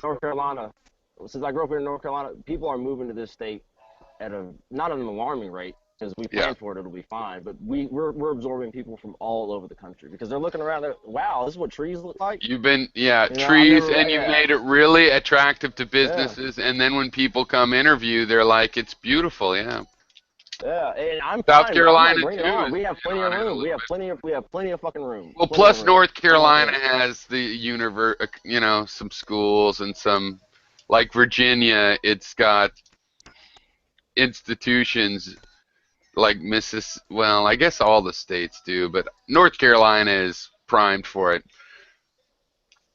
But it's kind of an example. Like North Carolina really doesn't pop up in the news very often, because I think our population is somewhere around like a little bit more than 9 million. Well, that's probably good because it would just be like police shootings or whatever.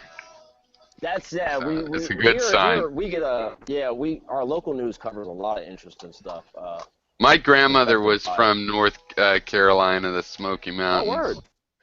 Yeah. I hear you. That's she was super poor. Because you got three groups of people here in North Carolina. You got the Piedmont people, which is that's my people. Then you got the mountain folk, and then you got the people that live on the coast. And the people that live on the coast tend to travel a lot more Oh the yeah. people that live in the Piedmont, and the people in the mountains, they travel too, but they branch out to Tennessee and Arkansas and West Virginia and places like Yeah. that, as opposed to coming out here to see the beaches and stuff. They think that shit's pretty vain and superficial. Yeah. So you have places like Asheville, uh, here in My Rocky grandmother was Mountain. so poor. I forget the name of the place in the Smoky Mountains, but she had patchwork clothes, like Nice. literally I know what made you're out of talking about. patches. I know what you're Not talking about. not That's my patch. grandfather's generation. Yeah. Yeah. She had to read over other students' you know, shoulders sometimes to read the books that in a public school you had to buy and she didn't have money for.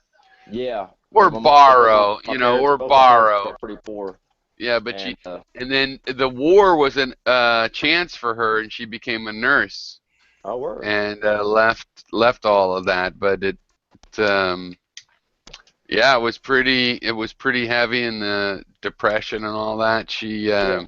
saw her father commit suicide, followed him up into the woods. What's he doing? And he shot himself Oh my gosh, I hear you. because of the what a guy, right? Oh my God, it's so hard to make a living. What am I gonna do with my 6 children and my wife? Well, Yep. nothing. I'm going up Yep. into the woods. Yep. That's a that's a pretty common story actually around these parts. Suicide. Yeah.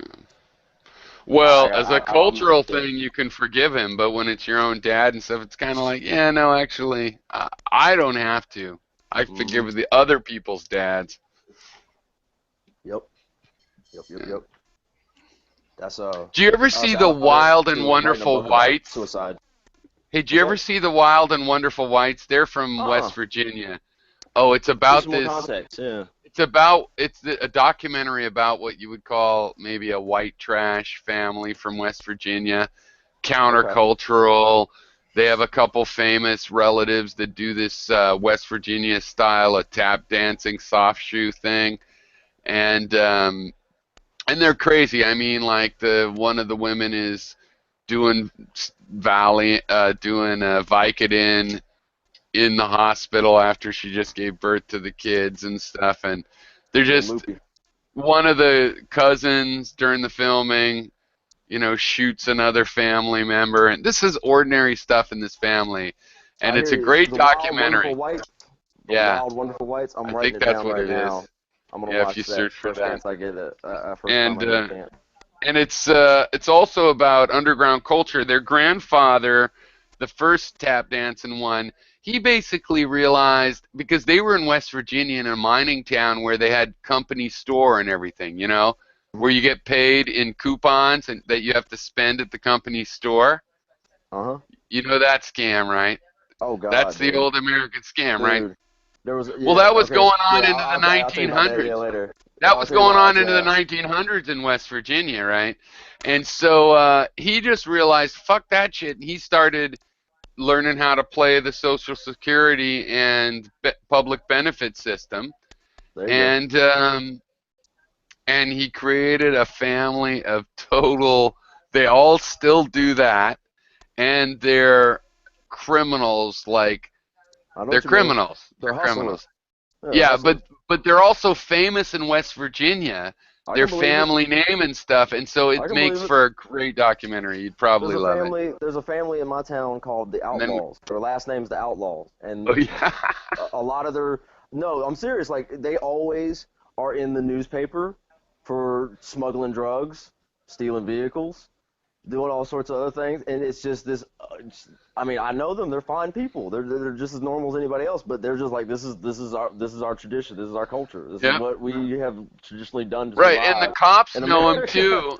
The cops know him too, and so the cops have an eye on him. But there's also sort of an affection. Like the cops Oh have a yeah, little fun family yeah. They're like, feud hey, going these are back our for reliable criminals. 75 years. Yeah.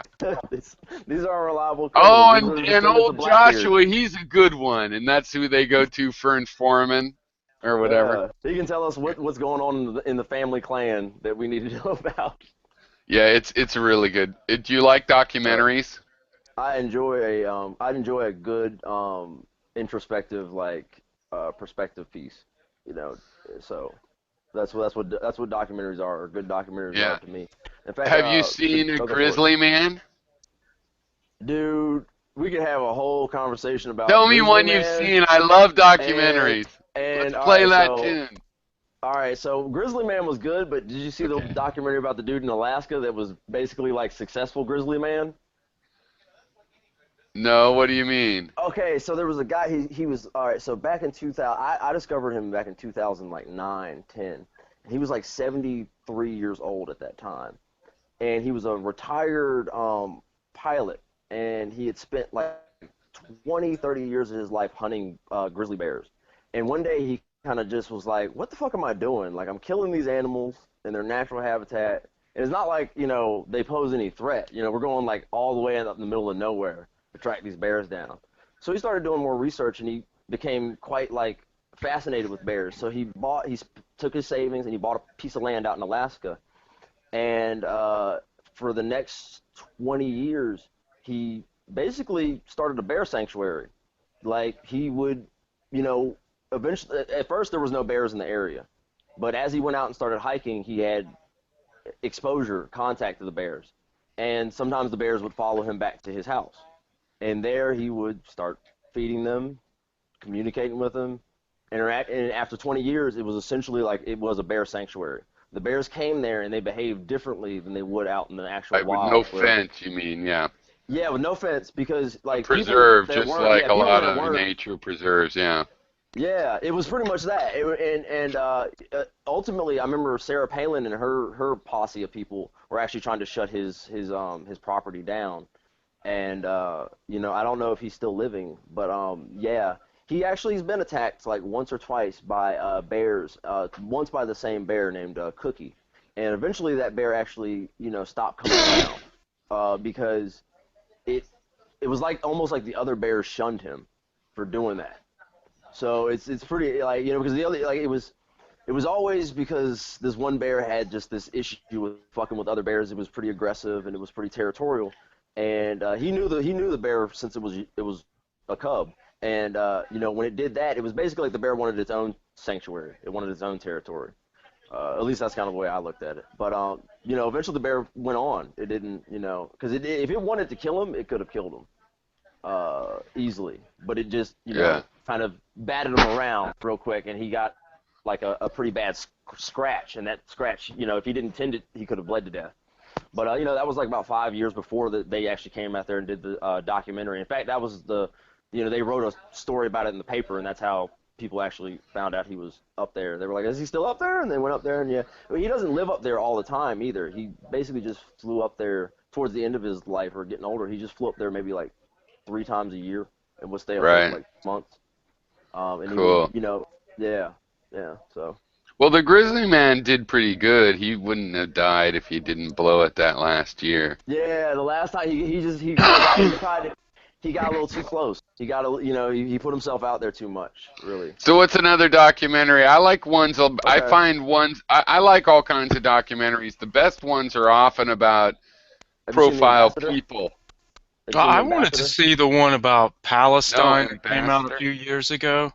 What's that one called? But I don't remember the name of it or anything. Oh, Ambassador? I still haven't watched Rosewater yet, but The Ambassador is a story of I want to say he was Danish, a journalist who basically did a fundraiser program to see if he could get enough money to buy himself an ambassadorship in a African country, because he had heard a rumor that people from around the world were becoming, quote unquote, ambassadors in these African countries to essentially smuggle diamonds, human trafficking, all sorts of other illicit things.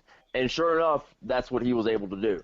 And it was really kind of sketch because, that's fucking awesome. Yeah, it's called The Ambassador, and it's got a really vibrant cover art for the movie, and I watched it about 3 years ago, and that kind of set me on a train to kind of like get up to date on like African current events. And a lot of people think that Africa is such a terrible place, and it's actually on the come up in a lot of ways. But, where I want to go? I want to go to Victoria Falls, Zimbabwe, and Zambia. We can do that. We can Oh do my that. God, man, it looks so awesome. Yeah, yeah, I share that same goal. Let's start. Let's have a. Um, Oh, we'll have Kamari is a. a We'll great have movie. a. Anyway, we should have a joint mission. Sure, We'll have a that'd be fun. meetup on the way, philosophy meetup, and go to Victoria Falls. I think that would So be a really invigorating experience for everybody basically, involved. you get inoculated or something for malaria, and That's all. there's It's mixed worth the risk. messages It's on worth the how risk. dangerous it is, but it doesn't seem Yeah. too dangerous. You fly right into a town that's at the foot of it. I'm about to say it's worth the risk. I have my thing, and I don't think it is a risk. I think it's Nope. pretty safe as far as that goes. There'd have to be like rampant war going on before any. You don't drive off into the country though. Stay in the town, which is built right along the falls. I forget which it's Zambia or Zimbabwe. I think is the one where that has the town in it. Yeah, Kumare. You saw this one? That was one of the ones I actually watched before I watched The Ambassador, and that Oh. one really fucked me up in a good way. Like, that makes sense? Oh my God, this is one of the best ever, just what he did and how you can't decide whether it was good or bad. It's like you either did something really, really bad or really, really cool or both. Have you seen this movie, Infinity? I have not. No. It's an American yeah. kid. Go ahead. Oh yeah, I'll let you just. No, you can describe it better than I could. So this is an especially from your American, perspective. he's an American guy who is Indian descent. He's interested in spirituality. He happens to go to India and he takes it serious, and then he finds out it's kind of fake, and there's, some of the gurus that have been sleeping with everybody and sexual abuse and stuff. And he comes back and he decides to be a fake guru. He talks Indian and he says kind of nonsense. He makes a documentary. He says sort of truism nonsense like, you have to be what you really are, and just things that are empty. But on the other hand, over time, you could see why it's good advice. He's actually giving good spiritual advice. Yeah, his But intentions he's are fake. pure, so yeah, it does. Yeah, and then at the end, and it's not really a giveaway because he says this was his plan. He tells everybody, "I'm really just a guy from Connecticut." Ha ha. Or not quite that bad, but yeah, it's in and a really then nice way. Like he basically tells them that he's leaving, oh yeah, he's real moving gentle. away. He's actually yeah, well. he tells That them is a before, like, spoiler. yeah, That is a yeah. spoiler, though. Yeah, no, you're very sympathetic with people because he since he's not really trying to rape and take advantage of people, he's kind of fooling a trick on them. The fact is, I would say most people either had no reaction or benefited from their time with him in meditation and doing yoga, but he makes up yoga moves that are, I forget any examples, but they're funny. They're such a practical, it's like Stephen Colbert level of, Pretty much improv. or The He's Daily making it up Show as he's making going. fun of the people. Uh, But then he has, in the movie as a documentary, shows the sympathy of where maybe you're the asshole. Anyway, it's a great exploration of spirituality and also a joke, and it's funny. And then at the end, it's like, wow, it's drama as it comes together. That's a good one. Because some people were pretty freaked out about it, and others were actually. One person actually knew. They were like, "I knew you were bullshitting. I knew you were bullshitting." And, you made me think of something. Well, no, else, the people actually, that were when you were positive describing were it. like, yeah, where I still believe those things. Yeah, you should believe in yourself, and the truth is the truth, and don't believe in this. And, I mean, there was wisdom there just by being humble, and the fact that it was nothingness, and the truth that a lot of meditation is about achieving a balanced nothingness of your ideas so you can calm down. You made me think of something else when you were describing, because it was all coming back to me about the movie. One thing that really struck a really beautiful chord with me was he never asked them to do anything for him other than listen. Yeah, no, exactly. He never asked them to come. He never asked them to come back. He never asked them for money. He never asked them for personal details. Yeah. So that's the ultimate irony, is that he was a good guru. Doesn't matter, there was no magic to it. The problem is the gurus that have 1 million followers and force the little boys to, have sex with them behind the curtain Mm-hmm. and whatnot, like you have. He was actually an honest guru, even though by definition he wasn't honest. Yeah, that's one reason it's great. And there's true spirituality there in my atheist spirituality sense of Mm-hmm. people have spiritual feelings, they use them to grow. Is it false or true? He plays with the idea of whether it's false or true, but basically, if you're trying to say, I need something to think about other than my shitty childhood and how much I hate my older brother, and you go to this guy and meditate and relax, and it works. I have a book of paradoxes. I just open and read paradoxes I picked up again recently, and I open up to the placebo paradox, which if you know something is good for you just because you think it's good for you, then it can't be good for you. You have to not know. There you go. There you go. That's the realm I play with all the time. Yeah. But what if, and I was thinking though, what if you could know and still believe it's enough or somehow for it to work? Well, you could have a Oh, that's cognitive the definition of dissonance. placebo. Oh, there you Yeah, go. That's the perfect way to exactly, put it. yeah. I Yeah, mean, Benny. I think that's partially what goes on with a lot of people in religion. Or how about They're no? kind of aware Yeah, that it's all bullshit, but yeah. they still just kind of believe it. So They're like, this well, at is least an I know interesting since it's thing you bullshit, bring that up. everybody else is full of bullshit. Yeah. I was talking to Vite before about how an important skill is to remember more than one story, Oh, I'm other glad we're back to people's this. stories.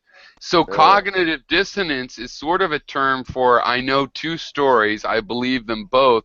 How could that be? But maybe the matter of fact is it's like that's the normal state of affairs. There's two stories. You don't know which to believe. You kind of believe them both. And it's possible that by doing that, the story where you have a positive optimism could help you even while your rational, I got to face reality, some part of that self says, you know what, I better write a will, you know? Yeah, I don't think I fall into that category. I think I tend to be the more pessimistic. This is reality. You have to face it type. Yeah, Well, have you ever I'm thought in about a this? lot of that I've too. noticed this. Me too. But I Mm-hmm. noticed in being that way that people have an assumption that pessimistic ideas are more realistic. But I've noticed that sometimes, like for example, people that are down on themselves, people that maybe friends like and everything, and they're not Mm-hmm. totally isolated, but they're down on themselves, and they think that's being realistic. And in reality, it's not realistic, Yeah, I mean right? there's It's that just that. aspect. It goes We both actually ways, talked the about this unrealism. Yep. before Yep. on comments in Have video. we? Yeah, because Well, I did a video about pessimism, right. and my whole point about it was it's just maybe that is part an aspect of. I don't think it's the culture as much as just psychology. What you're saying, where people think they're being realistic by focusing on negative things. And I guess that does happen, but in our culture, culturally, you're not supposed to be a pessimist. You're supposed to Yeah, be an optimist. You have to go towards the optimism, you right. know. Well, but And my ideal has always been being absolutely this. My dad gave it to me, and then I read Nietzsche and stuff, and to a degree, I think it was indoctrinated. But it's better to be truthful than feel good about it. But I'm just saying, after doing that 48 years, I also noticed, decades ago that involves admitting this feels good. This is probably why it's okay to be alive. To admit the positive part becomes the hard thing. Because that always seems like a fantasy. Like Gary's prone to that. It's like when you feel good, oh, a nice cup of tea, life is good. It's easy for your rational mind to go, really? A nice cup of tea, African children being tortured, right at this moment, Mm-hmm. and your nice cup of tea, well, it's obviously a fantasy. Yep. It's a I hear what you subjective mean. Yeah. experience. It's There you not a go. fantasy. It's There you real. go. it might be that you're too lucky to, go on living and you should off yourself, but that doesn't mean you're not having a, positive, enjoyable experience. But Well, yeah, I mean, if pain is a real subjective experience, then so is pleasure. But I think he's saying that pain is the baseline, essentially. It's not quite that simple, but essentially pain is the baseline, and then everything else is just less pain, getting away from pain. yeah. So there really I is think Hayes would no agree with actual that. pleasure. Well, what do you think about that? I was admitting that I can see that argument pretty clearly. I don't. It's ascribed to I it, think but it's an to Gary last interesting. week. Yeah, I mean, I think it's an interesting idea. Yeah, I think I Gary's still don't think developing just it's like everybody invalid, else. but Yeah, I don't know if I buy into it entirely. yeah, yeah. That's my thing. It's like I think Gary's just still evolving like everybody else is, and Well, that's why I I don't mean, give I him think there are states of absolute. mind. Hmm. There are states of mind that could be described as euphoric, There you go. that don't have anything to do with getting away from some negative feeling or anything like that. Hmm. Yeah, our brains are well equipped to deal with reality, so we do that. We do just that. I mean, I've had sort of euphoric experiences just by uh, experimenting with consciousness, so to speak, Yeah, I hear you. I hear you. uh, Just thinking. and right, and so I don't think it's not like you're going, oh, I'm gonna have a euphoric experience right now. Yeah. Let me go for it. Yeah, It as a just sort of science fiction happens, writer, yeah, that's happened to me several and times. and you can't really say it's connected to some, or at least I don't think, maybe you could, but I don't see how you, in these certain situations, that you could say that this is absolutely connected to. It's not like the hunger, you know it's not, it's like his argument is, you're hungry, you eat, you get pleasure from eating, you know or you're thirsty, you drink, you get pleasure from drinking the water. It's not that type of situation where you could make an obvious connection between Hmm. the the desire based on this need, that's actually a negative. Yeah, and then there's also that aspect that I'm not sure if he leaves it out, but I hope he doesn't leave it out. That the experience of joy through taking on pain so that other people don't have to take on pain, such as sacrificing water so that somebody else can drink that's maybe sick. Because you're like, Mm. I'll sacrifice part of my health to try and give them health to extend their life in the hopes that we'll both find more water. But even if they don't, we'll keep on treading because we're in this together. Um, because I mean, I'm not sure if I would even describe that as happiness, but I And don't well, know. yeah, and that's actually another example. I mean, maybe Mm-hmm. this sort of feeling you get through altruism, and it's a natural, I suppose, it's a natural feeling Yeah, the body rewards that that, decision to do that. right, and At I'm least it not does for sure some that people. you could make that sort of connection at all. Yeah, because I wonder that Uh, about like Donald Trump. Like, does he really? I guess he does.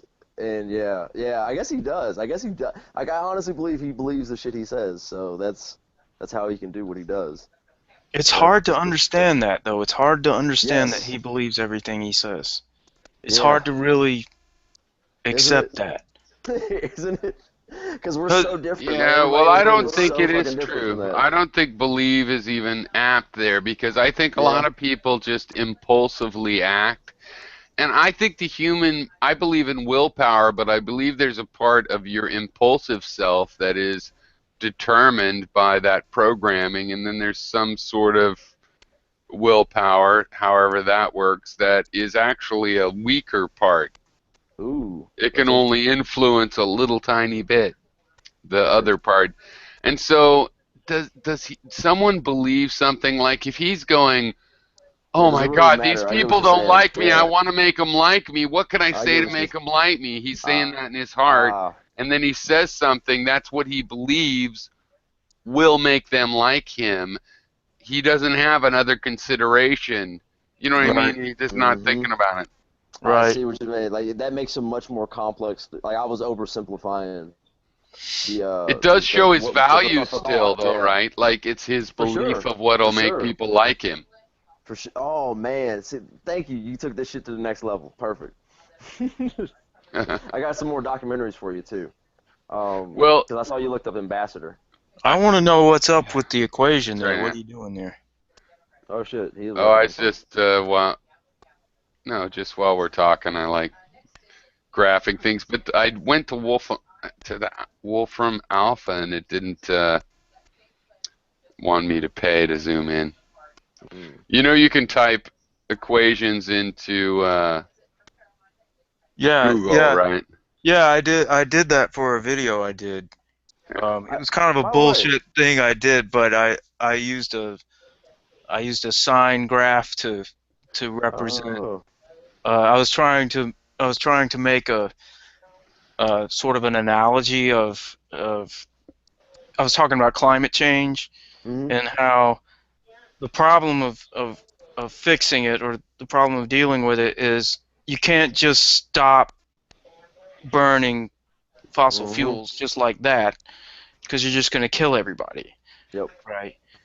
But if you slow down too, if you slow down too slow, if your rate we're of, fucked. of decline is not fast enough, then you're going to kill probably just as many people or more. hmm So I used a sine graph. I use the analogy of you're on a speeding train. If you Ah, if you just if you just had magically a way to just instantly stop the train, you're gonna kill everybody on board. true. So but if you're too slow in this process, then the train's gonna go off the tracks and you're gonna kill everybody. hmm So I typed in, like Piro was saying, I typed in a graph, a sine equation to get the graph, and then I use that graph to represent. Okay, well you've got the high point, and then there's a trough, and then it goes back to another high point. Nice. I hear Yeah. you. I didn't. By the way, Infinity, I didn't know you had a channel. Yeah. I'm subscribing to that shit right now. Yeah, I haven't done a video in a while, That's but fine. That's fine. I understand. It's like say, this was saying, survival before art. well, I recently got a kind of a bump on subscribers because A word? somebody shared one of my videos. The Angry Bastards shared my Thunderfoot video I did. A word. Yeah, So I say, what's the name for the channel? it's Infinity and Zero. Okay. Okay, that's what I thought it might be. Okay. I like that name, by the way. Thanks. Yeah, I forget what cotangent is. Okay. Let me see. I would have to look it up. I don't remember. But the thing is, Alright, so I've been in the room for longer than 5 minutes, so I don't think I'm gonna drop this time. All right, Okay. here you Yeah, I go. noticed you bumping in and out. Good to see you, Eddie. that's right. My internet's my internet is the Pokemon Go server of internets. Is that what happened? Is it You is understand just leader? solely your internet service? Yeah, we live in a shitty fucking His internet place that they're service. never gonna replace the line.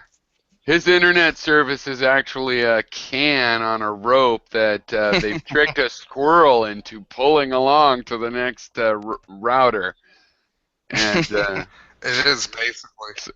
it's like basically a half an hour. We're hearing what he was saying a half an hour ago. I saw a thing like once where like some dudes in Afghanistan built like Wi-Fi boosters with just like plyboard and like Rubbermaid tubs, and I'm like, should I do that? I'm thinking I should do that. Yeah. There's kits like that. There's people that when Wi-Fi was new in weird parts of California, they go to somewhere where the internet's good and do a couple parabolic dishes around more or less ordinary Wi-Fi, and then have a receiver around it. Just put the Wi-Fi receiver at the focal point, and they've got it 30, 40 miles with however many links. Of course, that's kind of hard because you have to I go. literally, But like, if you have cellular this is a Wi-Fi, combination. if you have Oh, even cellular a cell. Wi-Fi, you could put a dish that points at the Wi-Fi tower if you knew where it was, and get a stronger signal. I think it's to the south of us. Yeah. But yeah, like this is a combination of my internet being shit and Pokemon Go servers being shit. Like I literally spent 2 hours trying to fucking make my character tonight. Dude, I've I been haven't even I've been started. trying to tell my wife for 4 years that like gaming it's a huge business. It's like a gold rush. You just get one little hit, and Yep. if it's not big, then you could still make $1 million. And everybody's like, yeah, right, games, uh-huh. And then this Pokemon Go, Look at it's made Nintendo. They billions didn't of even have dollars. any. They're like billions of Nintendo, dollars, and now my family's like, oh, is that what you were talking about? Yeah, that's what I was talking about, fuckers. like Nintendo didn't even have anything actually to do with fucking Pokemon Go. They just own a third of the Pokemon company. I mean, not a third of the Pokemon company. They just own a third of like the Pokemon license. So like, just by them being associated with Pokemon, they're their stock's higher than Sony now. They're worth more than Sony. Yeah, it's a funny spike, but it doesn't mean much for the long run, but it definitely could make a I'll difference. be honest though. I think this might prove a theory I've had about augmented reality, Yeah. where I think augmented reality is going to take off faster than VR. It is the real VR, because think about it. In real VR, It's like everything is everybody VR. has a cell phone. But wait, Yep. in real VR, everything is VR. So how are Yeah. you going to have a place to play the VR? You're going to be in a harness swinging your legs? That feels like running around, doesn't it? We're No, we're you're literally going to doing be it in a right now. forest. Both of you, you and Matt are terrible fucking friends. No one told me this was happening. Fuck both of you. I've Listen, been I literally figured- dropped out every 5 minutes. I I've figured just by got now, You know what? Your by lies now we disgust would me. already be ransacked with assholes trying to argue and shit. So that's why You know I what? didn't. yeah, we're having fun talking about Pokemon Go. I'm sorry. both- I'm No, so but sorry. seriously, if I'm you were so going sorry, to dude. play a Should've- game, you'll play it in the forest, and you'll play it in your Oh house shit, or Styles in was a... here too. Sorry. That's the only problem with me right now, Piro, is because I live in the woods. All the Pokemon that spawn near me are just spawning in the middle of the woods, and it's like, I don't want to go, like, potentially fall in a hole or get ticks or something just to catch, like, a Why, Psyduck. where do they normally spawn if you're in a populated area? In a Gyms cave. and churches? Fuck, one spawned in a cave Just in if, a they, city somewhere. if you're in like a heavily Rats, populated wait. area, they just spawn. They I just just spawn had a all around. hallucination. I have nothing but rats and pigeons. Oh, Stizer's here. Rats and pigeons. Yeah, I suddenly appeared. Someone was playing Pokemon Go and got Stizamon. I appeared. So, I think the reason they're appearing so far in the woods for me is because over on the other side of the road there's more houses, and I think the Pokemon appear where more people are. Oh, good theory. So that's why they're more in towns. But even in my like podunk town with one gas station, there's like 3 Pokemon gyms and 12 Pokemon stops. I have. I mean, a bunch of granted, Pokemon. like 5 of them are churches. Yeah, that's where most of my Pokestops are. They're mostly churches. I guess there's safe You've heard places about where you this won't get pastor attacked. that says it's a thing of the devil, these cyber demons that have been infested into the Sounds churches. amazing. I want Saudi to Arabia issued a fatwa against it. They're like, Pokemon Go's gambling. You guys ever watch the movie How Prince is of it Darkness? gambling? Well, it involves like an earlier fatwa they did against the original Pokemon games because in the original, you remember the gaming corner, right, Kalins, where you had like Yeah. the slot machines and stuff. That's why the original Pokemon games got banned because they had like gambling kind of in them. Oh. Okay, yeah, but this isn't the same as that. Or is it just like, who I know. cares?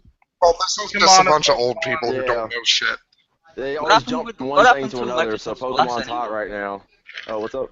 I was going to say, what happened to Microsoft Glass, man? That looked better than the. I just did the VR talk before. I think augmented's a lot better than the VR shit. That's what Oh, I was yeah. actually We're doing it talking right now. about. Yeah, I Size-wise. heard it. I just Coming jumped in. No, but I'm telling 'Cause- you, it's necessary so you don't run into walls.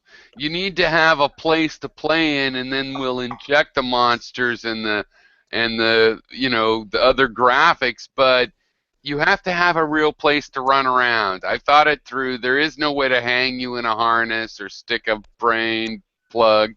You just need to be able to run around a mall and shoot Also, zombies in the market mall. on- That's going to be fun. Well, you could have a That's virtual. another- You could literally have like a virtual. Have you heard businesses are buying Pokemon so to attract people to the business? Really?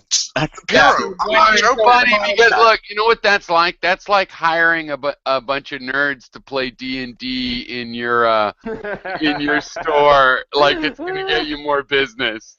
That's I'm like not joking, Piro. The first place I played Pokemon Go was at a Pokestop that the business kept plopping lures down, and the place was just fucking packed with people playing Pokemon Go and just And how ordering much drinks. we're buying stuff though? They were all, because it was like a hot day, so everybody was at least buying like a drink or something. Wait, what kind of place was it? It's like a little cafe kind of place. Well, I guess that could make sense, yeah, if you're a Mhm. cafe or a restaurant where somebody has to pay money to hang out. But like I saw the story that I saw this about was about churches where the church organization was saying, yeah, encourage people to come in and it's a way to get people in the church because surely these Pokemon users are going to become hilarious, dude. Christians. Driving home No, I'll Saturday. Jesus a man. I want my Jesus a man. Driving home Jesus, Saturday, no. Piro. You're right, like a cafe is a good example of where it would work though. Driving past the mega church Saturday, coming home from fucking where I was playing Pokemon Go up in like the big town or city. I guess Charlottesville's a city, but fucking like going past the mega church, there's just a bunch of people in the parking lot, and they all were having their phones out because that mega church is a fucking gym. What if they hatched a bunch of Pokemon at like the voting polls in November? That might that be help? That's what I'm this like. election. I'm like, put It's some of gonna be those counted in fucking, the fucking election anyway. put The some of those Pokemon jumped right on well, probably Donald Trump's name. If we can do Trump the a lot. election through the Pokemon Go app, then yeah, we might stand a chance. Hey guys, I gotta run, but good talking. right, See you bye-bye. later. I think you guys chased away Take it it should have easy. been. But yeah, Stizer, I was actually telling Piro how I was like, I think probably in the short run, like VR is definitely gonna I'm not VR, AR games are gonna definitely have the edge over VR games because Yeah. everybody has a phone In the and not forever everybody run. wants to wear a helmet. I'm Also, saying in the forever run. For Did you see- always. Hold on, did you see that Minecraft tech demo that they did? That was fucking awesome. Where like you could zoom in and shit with that Microsoft Yeah, Glass. true. I thought You might be right, Piro, because they are getting really good with the fucking hologram shit. Because Yeah, I know. somebody actually took like the fucking prototype of like the Xbox Scorpio, and they worked it with fucking Pokemon Go, and where you could actually like throw the ball in real life and catch the fucking Pokemon. Yeah.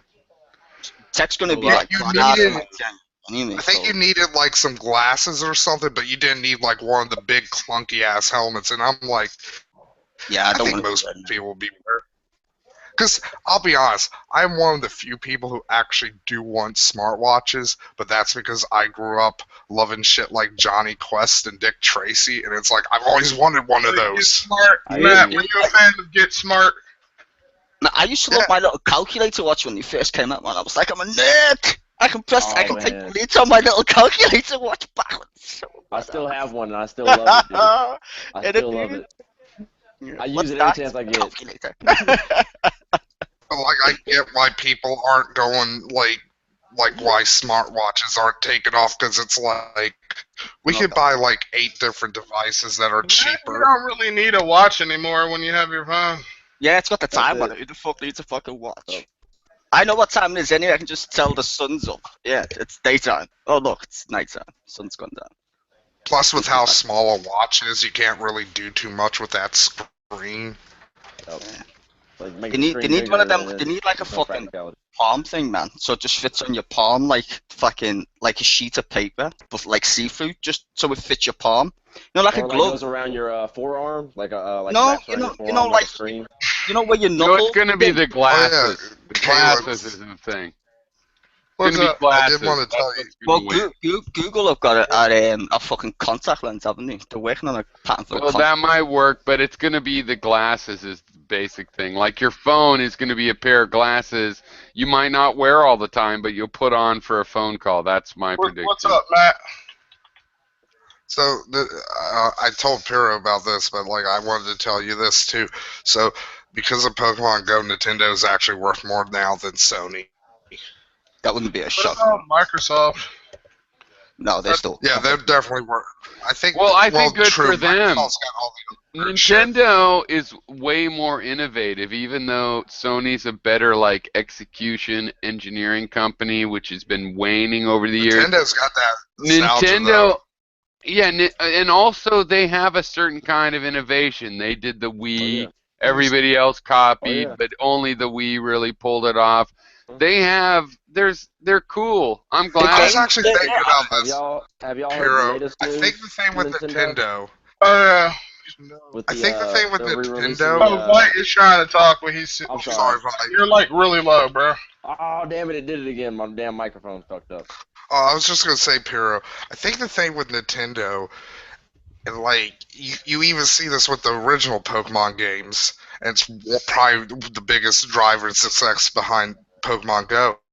Is Nintendo knows like gaming at its best as a social activity. There you go.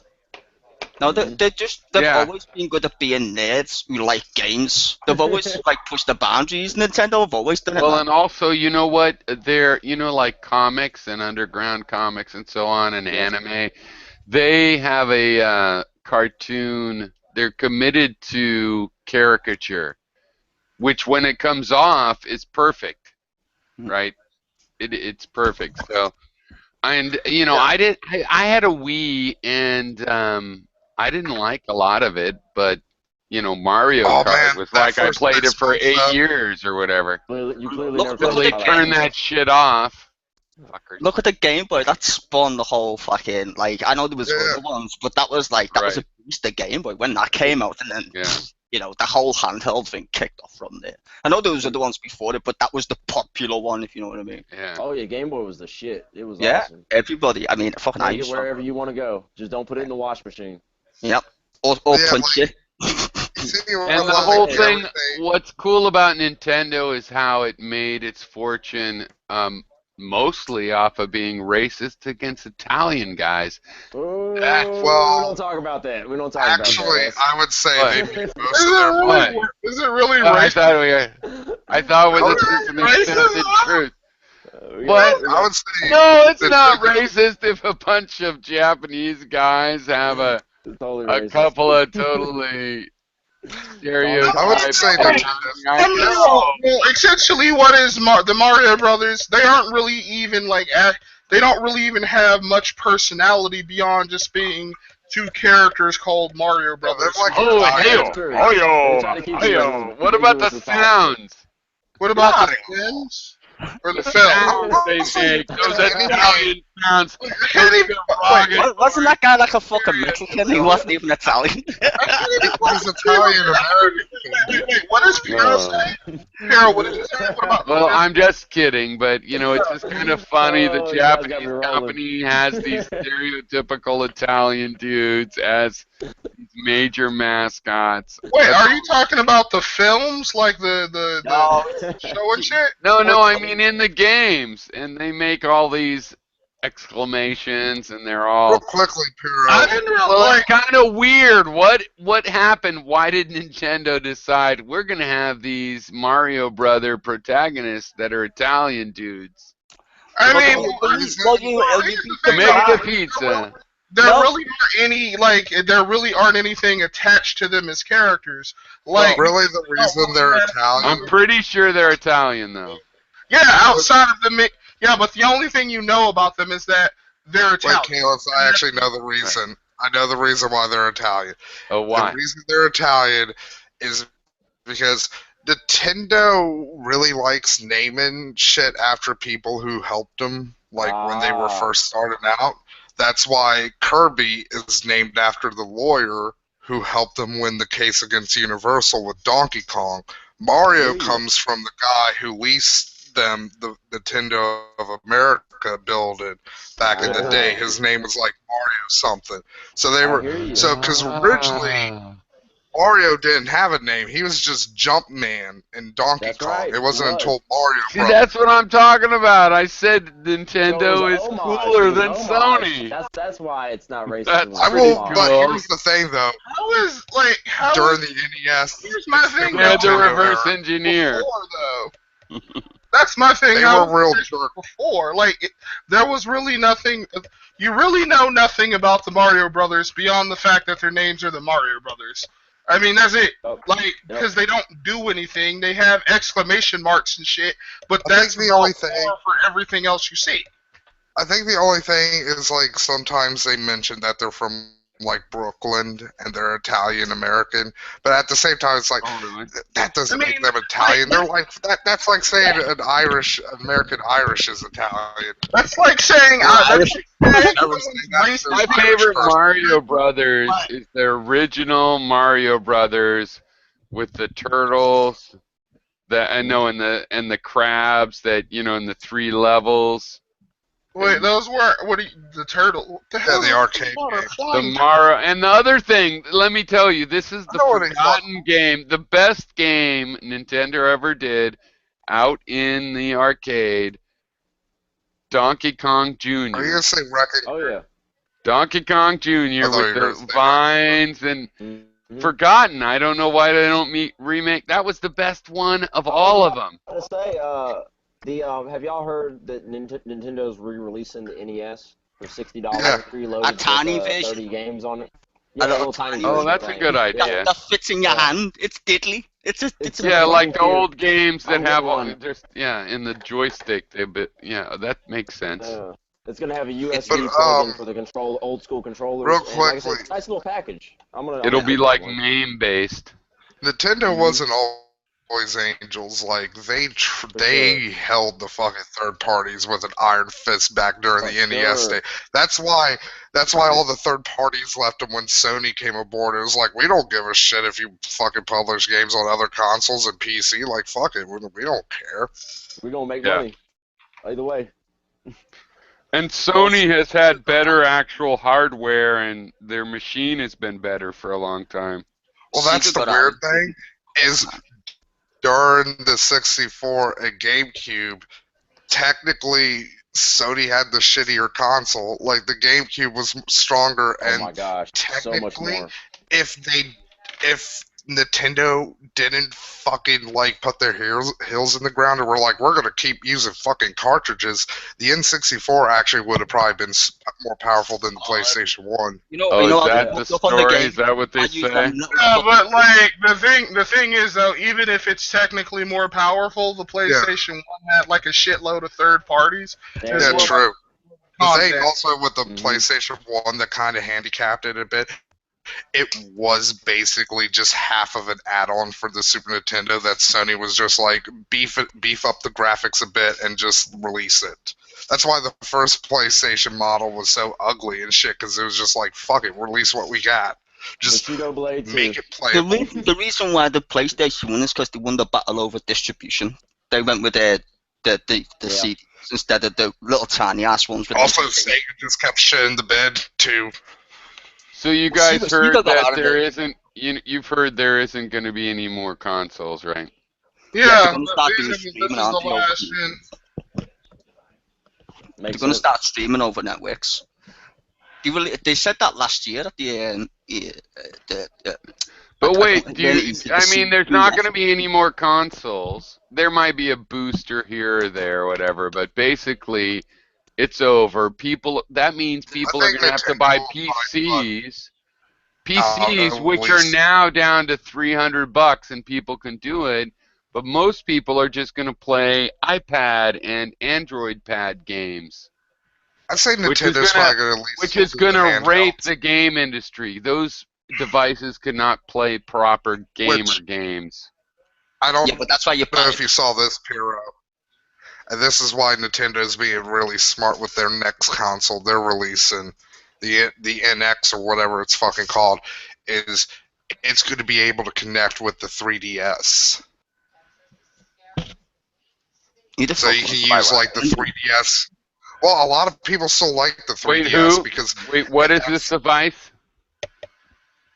It's the next Nintendo console that's coming out because Wait, like why are Nintendo we looking at realizes crop like circles? Wait. Why are we looking at crop circles, Spiro? Because they're awesome, Fractal. and there's Frac- aliens. Fractal crop yeah. circles. But yeah, like Nintendo kind of realizes like the Wii U like was a dumb kind of My choice. answer is a description of what you're seeing. Why am I seeing this? Because it's that. Because it's And that's again I should be a Pokemon Go. politician.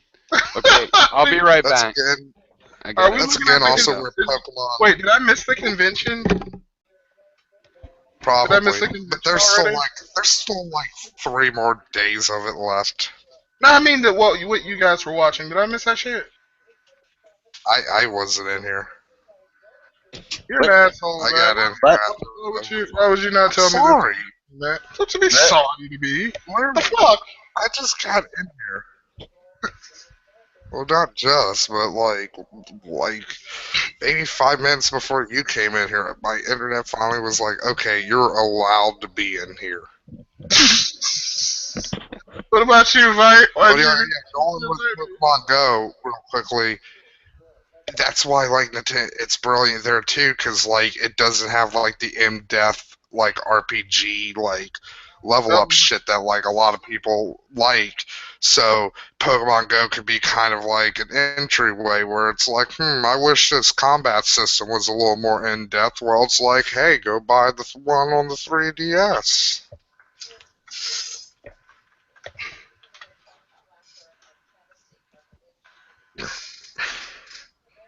You know what personally I would really love to see is, and I hope they do it with the NES thing, because you know the NES thing Nintendo's doing is going to be a huge success, because a lot of people are going to be like, I could buy a little Nintendo for like $60 and it has like fucking 60 games in it, so like, that's cool. And they're the Nintendo games, though, right? You know what I want? Another helicopter game. I want someone to remake fucking Desert Strike or some shit. I used to love that game. What the hell is that? Oh yeah. Remember Desert Strike and Jungle Strike? That was fucking awesome. It used to be on the Mega You remember Drive. UN Squadron? That was fucking awesome. I used to love the games on consoles. But they remade Flashback. Remember that? It was on the Amstrad first. It's called Alone in the, Remember this? it was called Alone in the Dark first, and then they kind of like made the similar one. But Or the I'd like to Flashback. see. They made the shitty 3D version. I'd like to see Nintendo. I'd like to see Nintendo maybe release like a little Super Game Boy thing for like the TV that you could attach to TV and play like 30 or 60 some odd Game Boy games. What? So that could be a lot of fun. Fucking Like, Derby was cool. I like that. That was awesome. Honestly, I kind of want to get a fucking emulator and put that shit on my fucking phone. Then I can get rid of all these like crappy fucking like app games on here. I don't care about half of this shit. I'm literally gonna get like an actual smartphone, like either like this week or sometime Matt, soon. Matt, give me your number so I can like send you inappropriate text messages. Alright, I will. But like, I'm literally just gonna. The only thing I'm gonna put on is Pokemon Go. I got so mad at Kalins because I missed a Paras, even though they're super common, but I used an incense and like the shit timed out, and it's like, god damn it, that was a waste. Do you believe the only thing that I have in my area are like Rattatas and Pidgeys? Apparently, Yeah, I heard I you got- say all I you got- got was rat to I pigeon got a lot. earlier. apparently, Mike is terrified of his phone. So he's just leaving his Come on. No. Yeah. I that's got entirely a lot what it of Voltorbs actually near me too. How do you guys get different shit and the only thing I have is a fucking like Rattata? I don't remember everything, but like wilderness. Okay, so like urban areas, normal types appear more. Wilderness areas, bug and grass type appear more. What if you Fire live in, like, a station. suburb?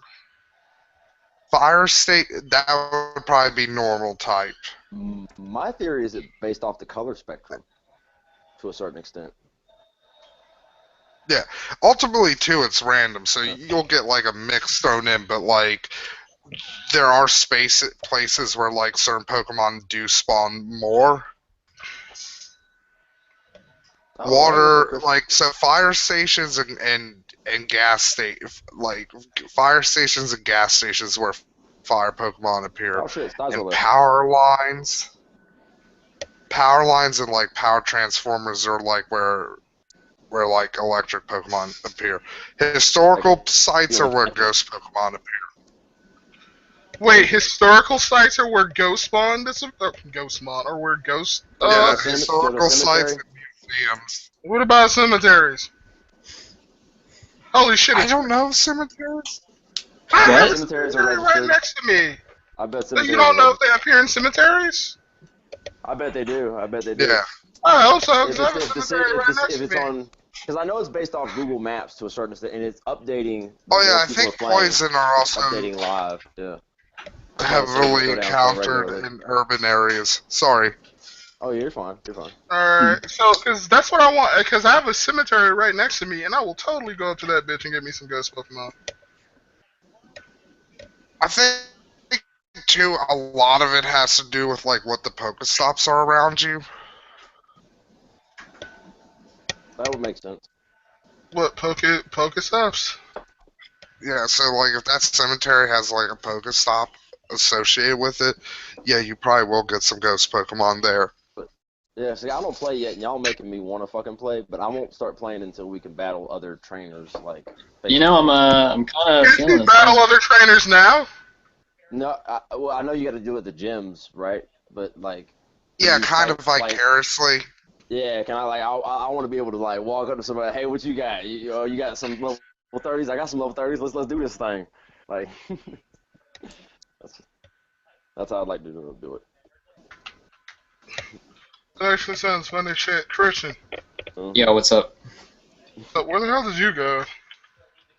Oh, I had a call with someone. It was an important call, and then I went to the store. And then I killed a man and strangled him with my bare hands. I did. Just to watch him breathe his last breath. I just wanted to watch. What's that one song? I shot a man in Reno just to watch him die or something. That's Yes. what I'm thinking of right now. I made a lot of people mad yesterday and today. Oh, he's very happy about that. You should elaborate.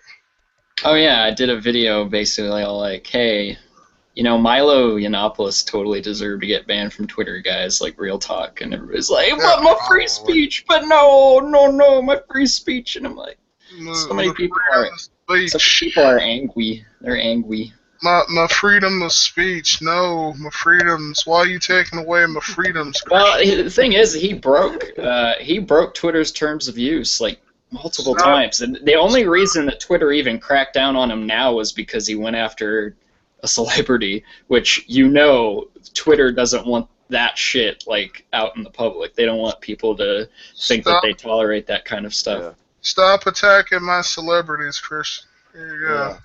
And I love his defense on CBS that there's this concerted effort by like Twitter to like shut down conservative talking points. It's like no, that's just people reporting you guys for fucking violence inciting shit like your mother's a whore and all sorts of other fucking. Well, like, no, I want to know the terms of agreements. Like, I want to know like so what I'm about to say might offend someone, but I'm just quoting. Okay. He so I'd love to go up to him and ask. So can you please explain to me how calling somebody a big-lipped coon over and over again is free speech? Because like that's the kind of shit that they were hurling at Leslie Jones. Like that isn't. I mean, like this isn't like censorship of people's opinions. Like these aren't opinions. They're fucking. Well, like technically, I think that falls under freedom of speech too. But the private company does not have to respect your freedom of speech. Yep. Like Christian, you don't have to respect. Okay, like this, Christian, you don't have to respect some dude coming on to like your Facebook account and calling you like a faggot or something. Yeah, exactly. Like, fuck them. You can like fuck off. Basically, like knowing you would because you like I love to fuck with people like that and it's fun. But like, I've been having a field day with these commenters. They're hilarious. But if for whatever reason you didn't want to deal with somebody calling you a faggot, you could just be like, fuck off, and remove them, or block them, and that's, well, fuck your freedom of speech then, because it doesn't apply. Yeah, and Twitter's not a free speech zone. It's not. A privately owned corporation that has an end-user license agreement that you agree to when you sign up to use their website, and if you break it and get banned, don't fucking cry about it, idiot. Yeah, he was essentially just fired from Twitter. Yes. That's what happened. I mean, not only that, but I don't see why he's even crying like a bitch anyway. Like, he has a large enough he can go to any social media and have like a equally large platform. Not anymore. I think that's what he's bitching about. Is not anymore. I think some doors closed on him, and he realizes it subconsciously. Like Milo is fucking huge though, especially with like little racist alt-writers or people from polls. My thing with this is, if you ever saw the fucking falling out between me and Amendum, which came over fucking, free speech and fucking private corporates, like, I'm like, yeah, fucking Twitter did, they can do this.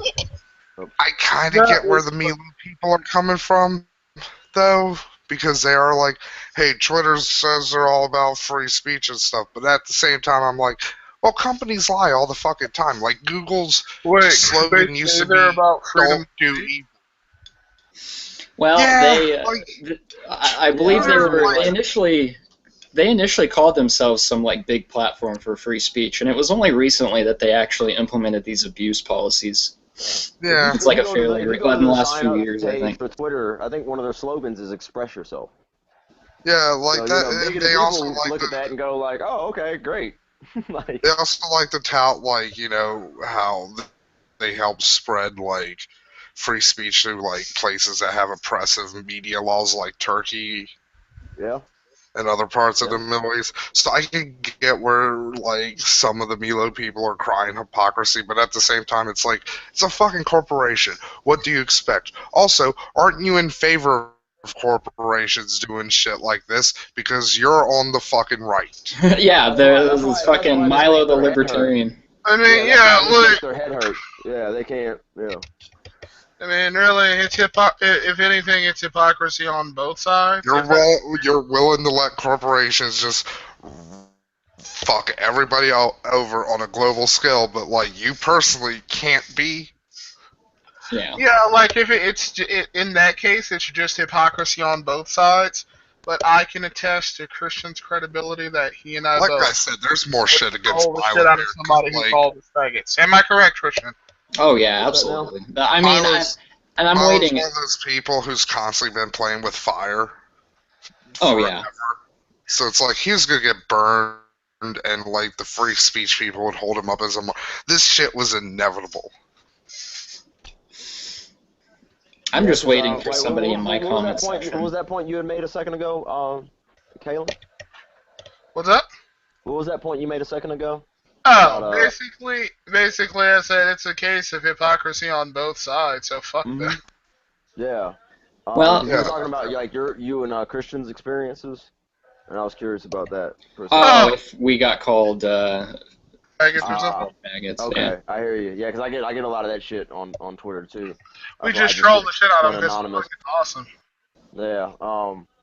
Also, Yeah, he's gay too. That's the most ironic thing. Because well, you're Christian. Yeah. You made the point that part of the reason this got such a big because it was like one celebrity attacking another celebrity. That shit literally makes like Twitter servers like fucking catch on fire because of the amount of fucking. No, but if Well, it's funny to me that like it's like the celebrities do that. Like The thing is, well, this is the thing. I gotta say, I'm sorry. Okay, go ahead. I was just gonna say, Coughlin had a really good joke about Milo. He was like, if Milo hates new Ghostbusters so much, why does he fucking cosplay as Kate McKinnon's character from it? Well, no. Oh fuck! Now I forgot what I was gonna say. Oh, I'll make you do that. Yeah. That's a good point. Fucking. Oh my god. Yeah, you can't. The thing is, it's that thought now. So. Well, Milo, what he does is he'll deliberately quote people so that his fans will take note and then go after them. And the reason I say this is that. Who? Sorry, but real quickly, and this is a person I like, but there's actually two people I like who do this shit. And I unfollowed one of them. It's Patton Oswalt and fucking Ricky Gervais. Yeah, I used to be fans of theirs, and I kind of let them, Here's the issue with that, because I brought this up in Christian's video. Also, Ricky Gervais will just look up his name on Twitter and pick fights with people who mention him in any kind of negative light. The problem with with responding to really any criticism, if you have a large audience, or hell, even if your audience may not be that large, but relative to somebody you're responding to, their fan base is gonna swarm you and shit. The problem with that is that kind of opens you up to being labeled a harasser. I'm not saying this to defend Milo. I'm just saying, in general, that's just what happens when you... You have to be aware of stuff like that. Yeah, well, that was the point I made to somebody in one of the comments that they left. I mentioned that when you have a large following of people, especially when a lot of them are stupid, you kind of have to be careful. I mean, that's the general public. You kind of have to be careful when. And nobody's saying you're responsible for them. Well, technically, that is kind of the message. To be honest, that is kind of the message. Well, you can control a lot of the idiots with how you deliver a message, to a degree, I would say. You don't have to be so over the top vitriolic all the fucking time. Well, in the case of Milo, I featured the screenshot in my video where somebody tweeted at him being all like, "Hey, can you tell your loser fans to stop harassing me?" And his response was, "You deserve to get harassed." So in his particular case, I think he is. Also, Milo wants to be a journalist. I know technically he is a journalist, but no, he doesn't act like he acts like just an asshole. Well, he's a Breitbart writer. I know, but at the same time, that's he's a Breitbart tech writer, and how hard is it to write about tech? When I think about Breitbart and writing in the same sentence, that makes me laugh because that doesn't seem possible. But at the same time, it's he's not someone like an idiot. I guess Thunderfoot's kind of like that too, because it's he's a scientist. He should know he should act fucking better and more fucking mature than he fucking does. Yeah. Yeah. Way too much attention to Anita Sarkeesian. You don't amend him. If you're like Amendum, or me, Like, go. you don't have any, like, real social standing or anything. Like, yeah, There be you go. as fucking prickish and cunty as you fucking can be. That's one of the If you're advantages going of for, being a like, nobody. if you're going for, like, any amount of, like, actual respectability, like, you kind of have to be, like, Familiar with, decent person. Wait. Emendum's not a nobody. Emendum has an audience. Like, I've had people from Emendum's audience give me shit. Squishy knows the shit. You remember the first video I made at Gary? People, though, That shit got flagged. are they people Gary? or are they just, like, sentient bags of sadness that just bumble through life? Oh my god, Adam. Okay, I will grant you that. But, like, the second you even say anything about Gary, it's like little fans will come and harass the shit out of you. Yeah, that is true. That is true. Yeah, no, you're right. If he does that, and I've had that happen to me too, so it counts. Kind of has a point there. That's with Gary. true, but at the same time, though, like, Gary just has the big fan base because he started on YouTube before everybody else did. Pretty much. Like Yeah, if he actually, you'll started with notice. Got a head start on everybody else. Yeah, his videos have really gone down in view rates. He's still doing fairly good for himself. Yeah, I guess. His videos have kind of gone down in views. But at the same time, I think he's got like 16,000 subscribers and he only gets like 200 views a video. So He's got, last time I checked, he had just under 4,000 subscribers, but he's got other channels. Oh, really? I thought, oh yeah, I forgot Do Not God got taken down. That was the one that had like 60,000. Yeah, that explains why that fan base didn't shift over. Like, and I've noticed it with like a lot of people on YouTube that are right around that same area. Like, I know Puro's not this way, but a lot of them have like this overinflated like ego about like how big their audience is. Yeah, I'm I'm garbage. Like, I know. Like, some people try to blow up. Like, oh Matt, you're like somebody. It's like, no, I'm not really. Like. You do have a loyal fan base, and Matt, you cannot deny that because I followed you from 5 fucking channels. I followed you 5 channels. They're like, it's not a big loyal audience. It's hard to follow a nigga who's had like 6 something channels and doesn't promote any of them. That promotion is it's hard to promote yourself, so it's good to get somebody else who's willing to do it for you. Wait, no. Matt doesn't get that excuse because Coughlin has offered to do that all the fucking time. All right, Matt, what's the problem? What's the problem? Look, real talk, Kalins. We tried to do self-promotion with Coughlin. How did that work out? You know what? This was before. You know what? It doesn't hurt to get a shout out. He was gonna get some shout outs. That's it. Get 'em where you can get them. Well, I'll be fair to Matt here. The whole rather had a really successful show, like a consistent stream that got hundreds of thousands of views on a weekly basis, but no, that wasn't good enough for that channel. Yep. Also, for any total D-bag fans out there who happen to watch us, yes, I'm still bitter about that to this day. I can understand why. That shit sucked because we had to fucking close that shit down, man. I was gonna say, to be fair to Matt, like in regards to having like 4 or 5 different channels, I think a lot of that was because you kept getting flagged by people. You know, no. See, you know why he doesn't get that excuse? You know why he doesn't get that excuse? Because so many people give him shout outs. Also, here's the other thing. A lot of the people who would give me shout-outs have left fucking YouTube because it's... Yeah, that was a long... I'm talking about when that shit was happening. You could have had a bigger base if you had just let people give you shout-outs back then. Instead, you were like... who's going to give me a shout-out now? Like, not now, but back then, when you were getting flagged. Coughlin. Like, I still like Coughlin and stuff. I mean, kind of anger over the fucking, like, D-bag stuff, like, aside. Like, I still like Coughlin. Like, I'd yell at a bus if it was about to hit him. I'd yell at him. Like, I'm not gonna throw myself out. Like, I'm like that would hurt. You'll reach out. You'll. You'll try to help him. I'll throw somebody. Hell, Coughlin even gave me a shout out. You What's up? motherfucker. I'll throw somebody, hit You gotta stick him, together. knock You gotta him stick out with of the the way, and then community. kill that person. Yeah. That's what Internet's I'll going through do. some interesting transitions right now, though. There's like 10 years from now, there's gonna be a whole lot more people on, like, making content on YouTube and stuff. And YouTube knows that. I think that's why they're trying to push people into YouTube Red, unsuccessfully at that.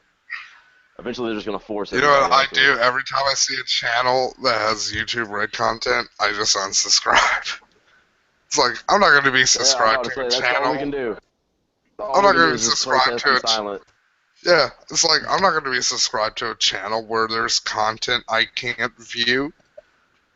Yeah, I mean, that's yeah, actually gonna some be the people trick private in getting- videos and unlist videos. That's different. I'm kind of wondering. I'm curious because I don't ever expect to get big. Like it's not gonna happen. But theoretically, if I did, I'm kind of wondering what would happen with my channel because all my videos are Creative Commons.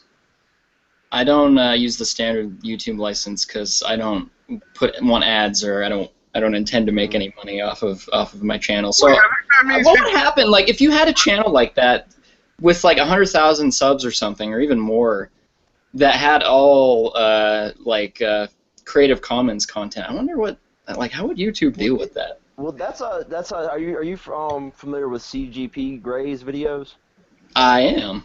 Okay, so like up until he did the Lord of the Rings and Hobbit explanation video, his fucking channel almost blew up like virtually over fucking night though.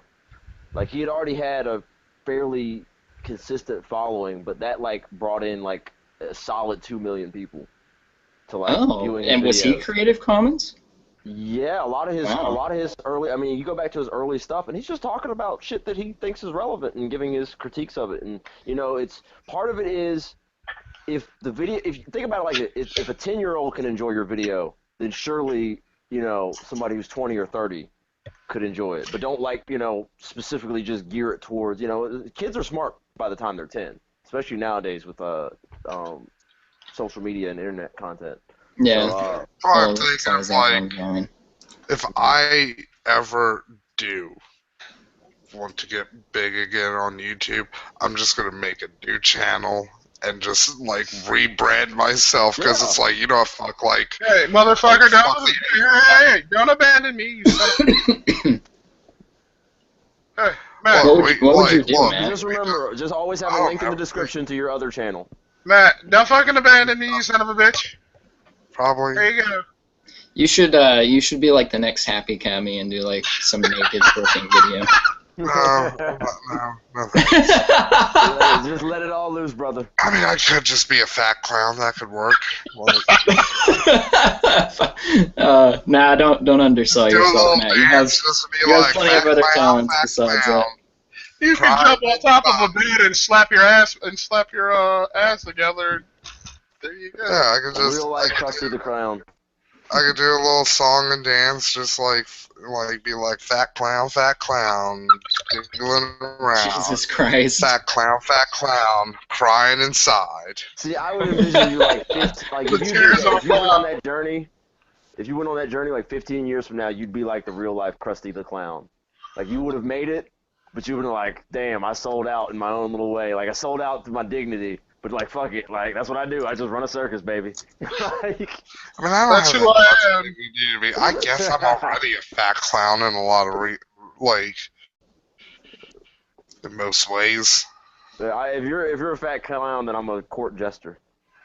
But thinking about it, why should I just do happy cammy stuff? Like I did, with the Confederate flag stuff. Like I went to the bathroom shirtless. Like you wanna wipe my ass. Awesome. So do you want to make like balloons then, Matt?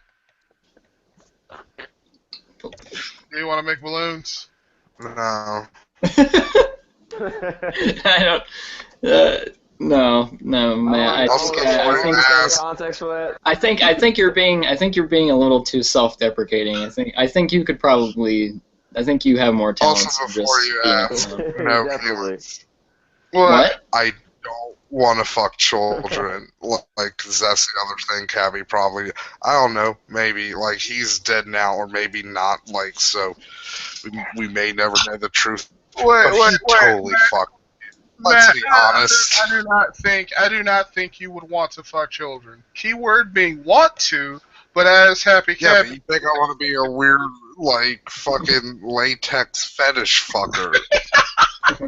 Yeah, Wearing that's not the only way you can describe that. You know what? You can wear ladies' undergarments as you know, like Yeah. fiddle. You go Eddie Izzard. You go Eddie Izzard route. I'll be right back.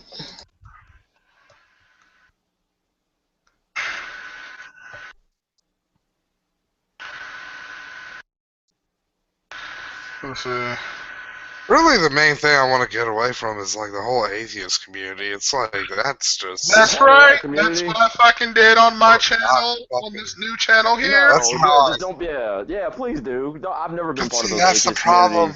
communities. That's how I started. There's nothing there but fucking. It's not even... Go ahead, Matt. That's how I started, so that's how I got all that stink on me.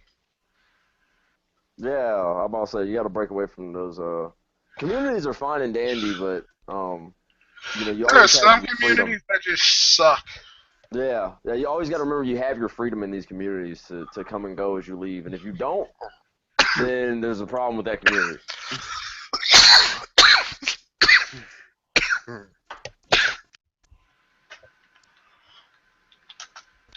You gotta get that cough checked out.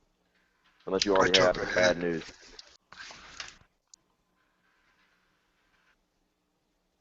Yeah, I've been coughing a lot here lately too. Oh, sorry, I took a hit. Oh, okay, well that's okay. I understand exactly why you were coughing then. That's all you had to say. Good stuff. Well, yeah, like, I feel you, Matt. That's how come I basically made this new channel that I created.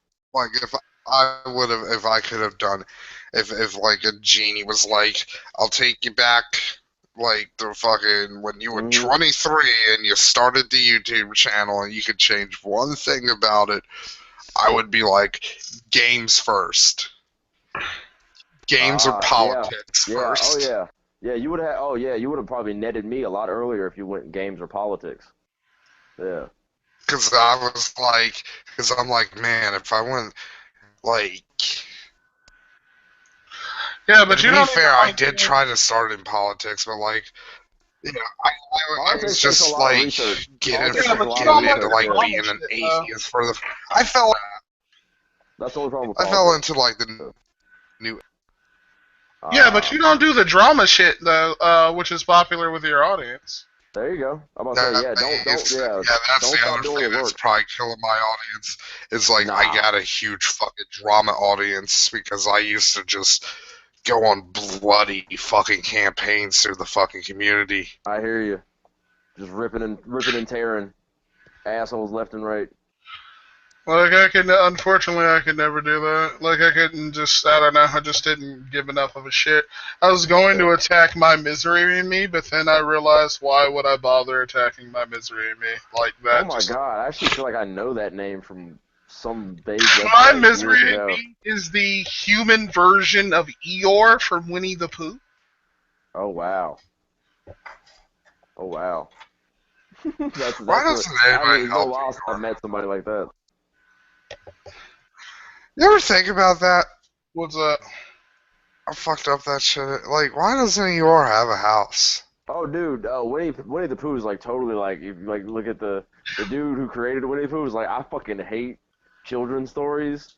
Like, I fucking like, yeah, like he was like, fuck this shit. Like, he put all sorts of shit in there. But there's like, fucking make kids think like about the world's not a nice place. Everyone's one of those things.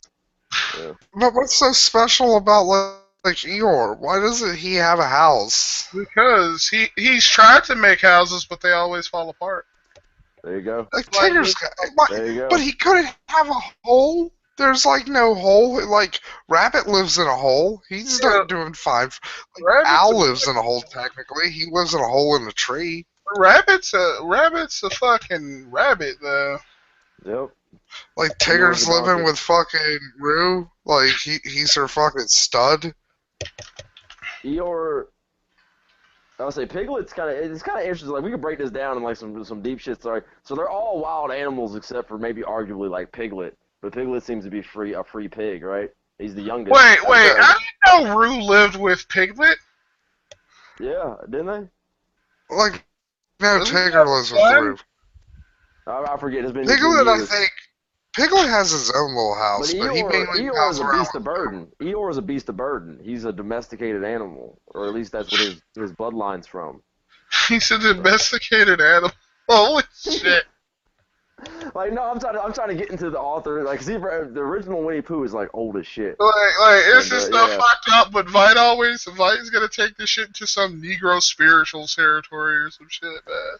But yeah, if you think about the kind of mentality that people would have had back then, it's like, yeah, why should we help the poor? Well, we should help the poor as much as we should, but we should just let them sort it out for their own, Like Eeyore over there, he's fucking up, so that's his thing. You know what? Maybe why not? There's nothing to say that there's nothing to say the author didn't intend for that to be done. Yeah, it's like the fucking Trix rabbit. That was just his perspective, yeah. It's like, why don't those awful fucking children give that fucking rabbit some of the cereal? He's the fucking mascot. Like, he can't have any? Because he's of the inferior species. There you go. There you go. Just so fucked up. Nope. Then why use him as a mascot? That answer we may never know. That's like if like in 1911 they had like a cereal and it was just like Sambo O's. Now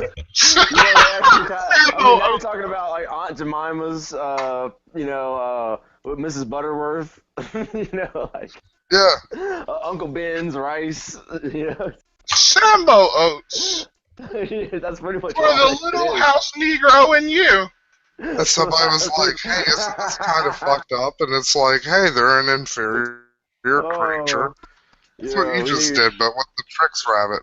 Like, yeah, Mom, I really love my Sambo Oats. They're delicious. Because, like, look, Kalins, if there's a rabbit who like, is walking around and talking shit. It's not Sambo Oats, it's Negroes. Negroes! For the company Negro in you. But yeah, if there's like a rabbit walking and talking, I'm like willing to be like, yeah, you can be a person. Like, you could have tricks. We'll treat you better than the minorities. The sad thing is, we probably would. I know. We probably really would treat the talking rabbits a lot better than like any brown person. Yep. Statistically proven, Bugs Bunny was more popular than Daffy Duck. This is so fucking. Was funnier because Daffy Duck was black. This is so fucked up. But I just thought of Trayvon Tracks as like a fucking cereal brand. And I'm like, oh god, that is so awful. Yeah. Oh my god. Strange Fruit Loops. And Trayvon Tracks. Now with Arizona tea, like. Oh, you know what this conversation needs? It needs some self-righteous white dude. It really does. Yeah. Some music. Yeah, wait. You did, and I was listening to some of it while I was at work today. Thank you. I'm sorry I didn't respond, by the way. I figured you got it. Yeah. What's that? I wish Vic was here, because he would be getting into this, and then he would take it way too far. He would give an analogy about eating a banana and not hurting anybody. Although, I have to say, and I don't know if you were there for all of the fight. I know Kalen's was. I went back and tried to listen to a lot of it, and holy shit. Like, I didn't want to be really super mean because this is Piro's hangout and shit, but it's like, you have to be a real big piece of shit to make Vic look like the good guy. That's the conundrum, isn't it? Brandon was hosting a hangout earlier today, and I watched his videos from 6 years ago, and I watch where he's at now, and I hope he wakes up and realizes. Because I know at some level get his he's shit like together. trolling. Yeah, but like in a lot of ways he's not. Yeah, basically, this is what I think happens, right? Some of it is trolling, and some of it is his actual opinion, but, with hyperbole mixed in. Not like For the Sizer, most though. part, it is his opinion. Like with Sizer does that too, but it's like, when like Sizer's bullshitting you. Yeah, Sizer's like he's. The way to he's catch Brandon honest. is when he's Yeah. smiling. That's the There you only tell you Yeah, he's get. got tells. Yeah, he's got lots of tells. That's the only tell. Or when he gets when he gets really easily agitated, you've struck a nerve with him for whatever reason. Like But yeah, I was just like, does he live in a parallel universe? Like, this is not how anything works. Like, then you move. So I'm supposed to move? Yes, sir, you're supposed to move, but that's not practical. Then you gotta make it practical. What? Like, it's like some people are just trapped in situations. Well, then you try again, and you keep trying. And I'm like, nigga, where do you think we get this endless amount of fucking money and supplies and resources to just try again? Yeah. Yeah. Like, most places are still all fucked up too, right? Yeah. Like, somebody like him, you got to just be very strategic in how you get engaged with him. But at the same time, like he likes to dominate the conversation like Vic does, but because he likes to come into the hangouts and he likes to drink a fair bit, and he's admitted this on his own. I'll say this at least for Vic, like at least Vic's consistent. Like Brandon was just contradicting him. Vic's coming in. Hey, I will say this: I prefer moderating for Brandon than I do for fucking Vic sometimes. Yeah, Vic's drunk on something else. Yeah, you go. I know he's passionate and shit though, so I don't get too pissed off at him about it. Yeah, I love him to death. I love both of them to death. I hope. I wish. I just there's no love. There's just the death part, really. I hear you. I think honestly, sure on that one. A lot with Vic is a lot of times he pisses like 2 or 3 people off at a time, and it's not really moderating him; it's moderating all the people who are angry at him. Yeah, that's actually true. Yeah. For a nihilist, he really does Because care about what other people think. Because that's like why I'm like, he's better than like Brandon in my opinion, or but not like the worst in my opinion is mixed martial artist. Oh, MMA artist? I'm glad he's gone. MMA is gone, right? I'm glad he's gone. Not come back yet. He'll probably come back at some point, but if not, then I wish him the best. But he got to grow. He's got to grow. Because like MMA, I'm pretty much like he's a fucking racist. Yeah, MMA is a straight racist. Yeah, he couldn't. Like Brandon I and like about 2 hours, and he could not look me straight in the eye when he started saying some of the shit that he was saying because he knew it was fucking bullshit. Like it was so fucking clear as night and day. Like Brandon and Vic have some real shit-headed opinions, but it's like, their hearts are probably in the right place. Like they're not going to actively. No, enough of this shit. Oh, their hearts are in the right places. I mean, sure, those Klansmen burned that cross on that lady's lawn, but like, they were doing it for a solidarity. It's like that one guy on like the Very Public Spanking thing this last week when he was like talking about how like African Americans don't exist and stuff, and it's just like this guy is so stupid. I can't be mad at him. I'm more just fascinated by it. Yeah. It is that level of curiosity to it, and that's how I definitely feel about Brandon, where it's like finding like a new kind of beetle. Yeah, I try not to give any validity to any of their absurd claims or perspectives, but I do try to contest it at least sometimes. But I got shit to do though. I'm fucking so they can argue about it as much as they want, but yeah. this might be the pot talking, but like, I kind of think there might be a borderline decent person in Vic. There's totally, I see that, yeah, for sure. When he told me, I mean, like I say, I got, for If whatever you're reason, I white, got a special place. Yeah, no! yeah, I got a special place in my heart for Vic, just because he did tell us about his backstory, and Yeah, I think I think Vic he's with reaching Vic is out. probably I think he's reaching out to try and get better, even though he doesn't. I'm not even gonna say something conceited like he doesn't know. I think he is trying to. yeah. Like, there's a reason he's coming to have these conversations. Yeah, he probably knows there's like some blind spots in like in Mhm. some of his experiences and stuff. So he's like, okay, like, Yeah, it's just his way of going like about yeah, it is pretty interesting. Like, that's why I kind of like to try and pick fun at him a little bit, so he won't take himself because too I serious. remember before like the Usher stuff, because like that's when Kalen's first came in here, and like, oh boy, that was like it was like the Usher and Jay-Z shit with the entrepreneurs and like black culture and like all that stuff is like. I thought Vic was like, oh, Vic's like seems like a totally reasonable person. And then when he was like, oh yeah, Jay-Z stole a thug, even though he's like an entrepreneur, has made bajillion dollars and stuff. And I was like, are you fucking serious? Still a thug. Still a thug. Because he dresses like a thug. If he wore a suit all the time, he'd be fine. That's pretty much like. Like Chameleon, like I didn't know. He's just as strange as I am, so that's why I can respect him a little bit. A millionaire. It's not strange. It's just you have. Yeah, I didn't know about this at the time. But the rapper Chameleonaire. I'm sorry, man. I'm sorry to talk to you, but I gotta say this shit. Okay. It's Go not for it. strange. You have, like, there are multiple cultures within this fucking country. That's Not true. everybody I get what you're conforms saying. to the same cultural identity or way you think you should dress. That is bullshit. Yep. You should Yep, not yep, have yep. to make excuses for that shit. Exactly. Oh yeah, I'm But right like, there I fucking didn't with you know on it. this.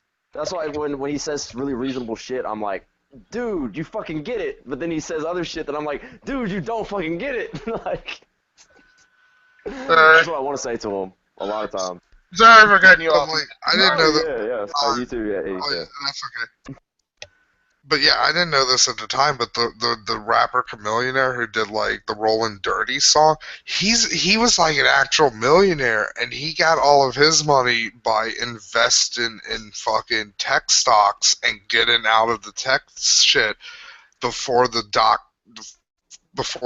dot-com bubble burst, and then Word. after that he came right back in and bought up all these fucking things, especially Google stock, and he's one of the guys behind fucking Maker Studios with Google. Mm-hmm. You know, And he's like this multi-millionaire. multi-millionaire.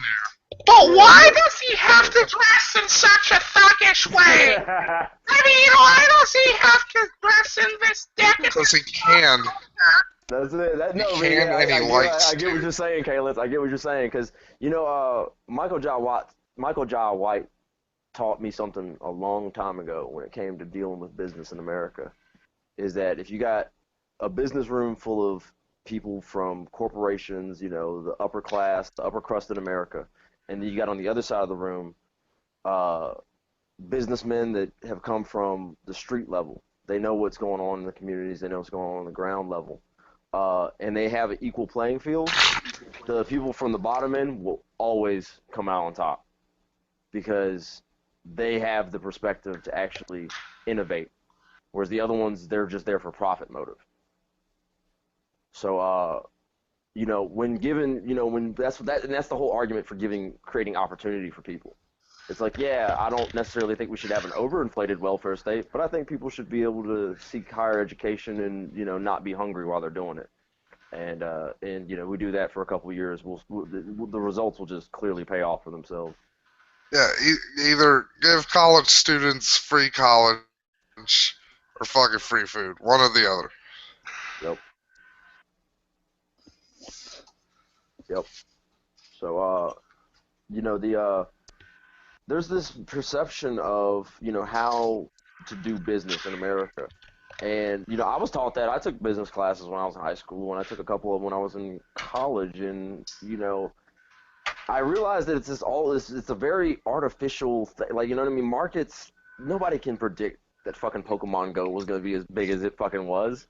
And now everybody's trying to talk about how much money that they can fucking make off of it. You know, I mean, it was arguably. I would say I've actually seen reports that Pokemon Go has been played by more people than people who've actually played all of the Pokemon main franchise games combined. I can believe that. Of course, because everyone has a smartphone and anybody can download It Pokemon hasn't Go. come out in Japan or the rest of Asia yet. Are you shitting me? That's the wrap like then. that. The wrap then. Eventually, I will be playing Pokemon Go then. I won't even have a say in the matter. It will just become a part of your life. It'll become a part of your identity. Yeah, because Pokemon already, or not even Pokemon, just RPGs, role-playing games. Like I'm working on a small book called Life Like a RPG, where I'm basically going to try and write about my experiences in life from an RPG perspective. Like, okay, this is what I leveled up and learned. This is when the white nationalists tried to drive me off the road. Yep, I got +5 in driving experience points. I got. Oh yeah, and Nintendo is also already working on 2 other mobile games. What are they? One's going to be based off of Animal Crossing. Which I think, Matt, you should love that because you love Animal Crossing. Yeah, I enjoyed the shit out of that too. For the DS, I've only played one of them. I'm actually surprised you don't sound more excited about this because you love. I was coughing. Ah. My bad. Yeah, I called that one because I was like, with how successful Pokemon Go is, Nintendo's just looking at they're like, what can we make? Wait, Matt, but about the Animal Crossing The other one is going to be a Fire Emblem. Oh my god, you didn't just I'm actually looking forward to That's my favorite goddamn game series in the world. And I'm like, at first, I'm like, oh, if they just make like a little... Hell yeah. Yeah. Hell yeah. Again, Matt, come on, tell me how you feel about the fucking Animal Crossing thing, though. I want to know. That's gonna be real fun. I do hope it's not. I do hope it's not exactly like Pokemon Go because it's like, god damn it, nobody's gonna be living around me. I'm just gonna be off here in the woods. That's why when a new friend moves to town, it's gonna be so much more important. Yeah, maybe if it's something... somebody I like or somebody I don't like. You know what I think would maybe be good with like Animal Crossing? What's Instead that? of making it completely like Pokemon Go, maybe you have like a little island. Interesting. And like you can have like a few like you're in like control of the island and stuff. Because it's not going to be like a full... That's the thing I think Nintendo's like going to try to do is like... They're going to keep the full experience like exclusive to the games on their platforms. Mm-hmm. But there'll be some multiplayer aspect to it that... we don't know what it's going to be yet. So Nintendo's learned a lot about multiplayer. I can say that much. I mean, Monster Hunters was pretty successful, all things considered. I really want to play Monster Hunter. One thing they do need to learn... I still want to play that motherfucking game, yeah. One thing they do need to learn is about fucking servers, though. Yes. That's I would say this though. though. Cash to invest. I would say this though.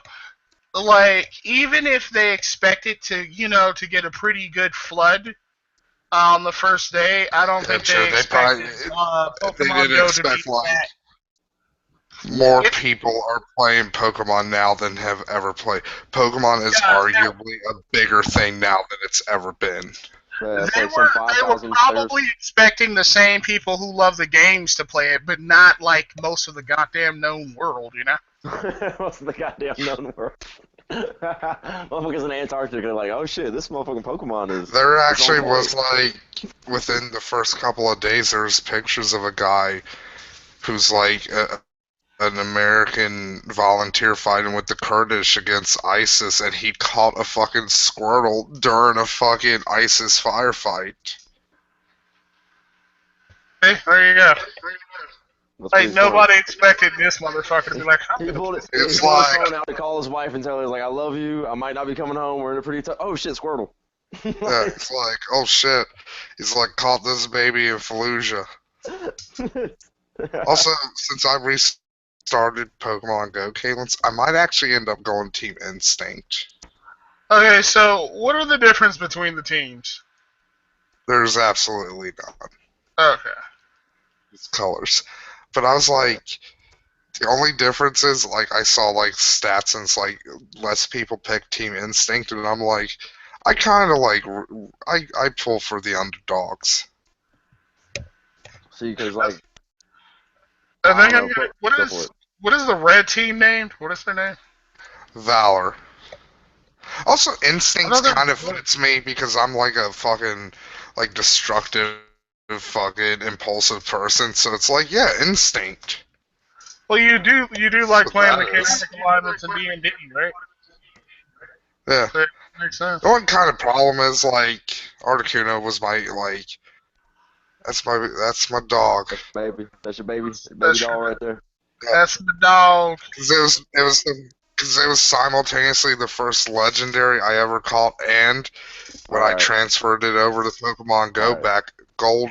back in the day, it was the first shiny Pokemon I ever got. Yep. I got a question for everybody here.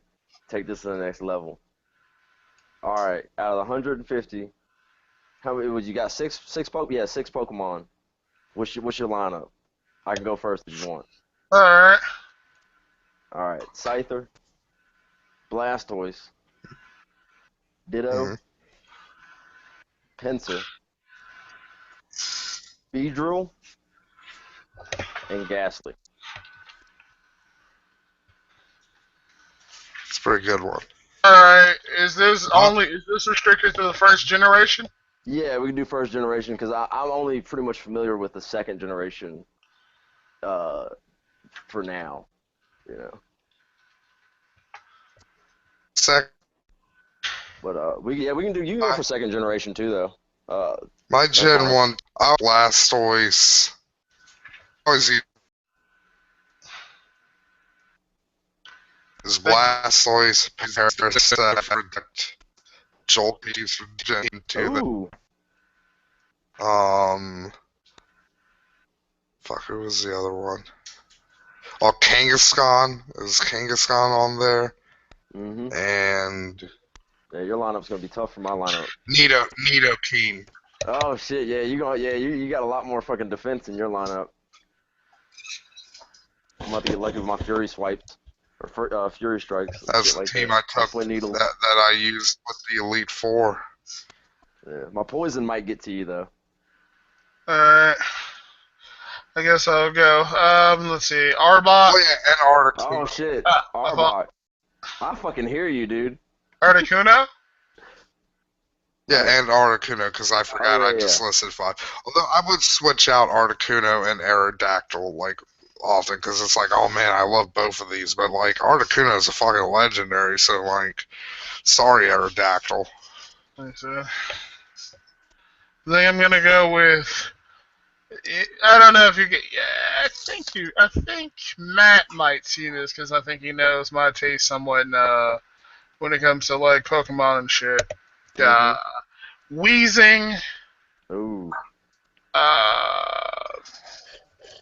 Shit. Put What's Arbok first. the final form of Bulbasaur? Oh, Venusaur, I think. Venusaur. Yeah, 'cause Venusaur. Ivysaur is the middle one. Yeah. Ooh. Yeah, Venusaur. True poison, normal poison, grass type poison. Oh yeah, this is a brutal lineup. So far. Venus.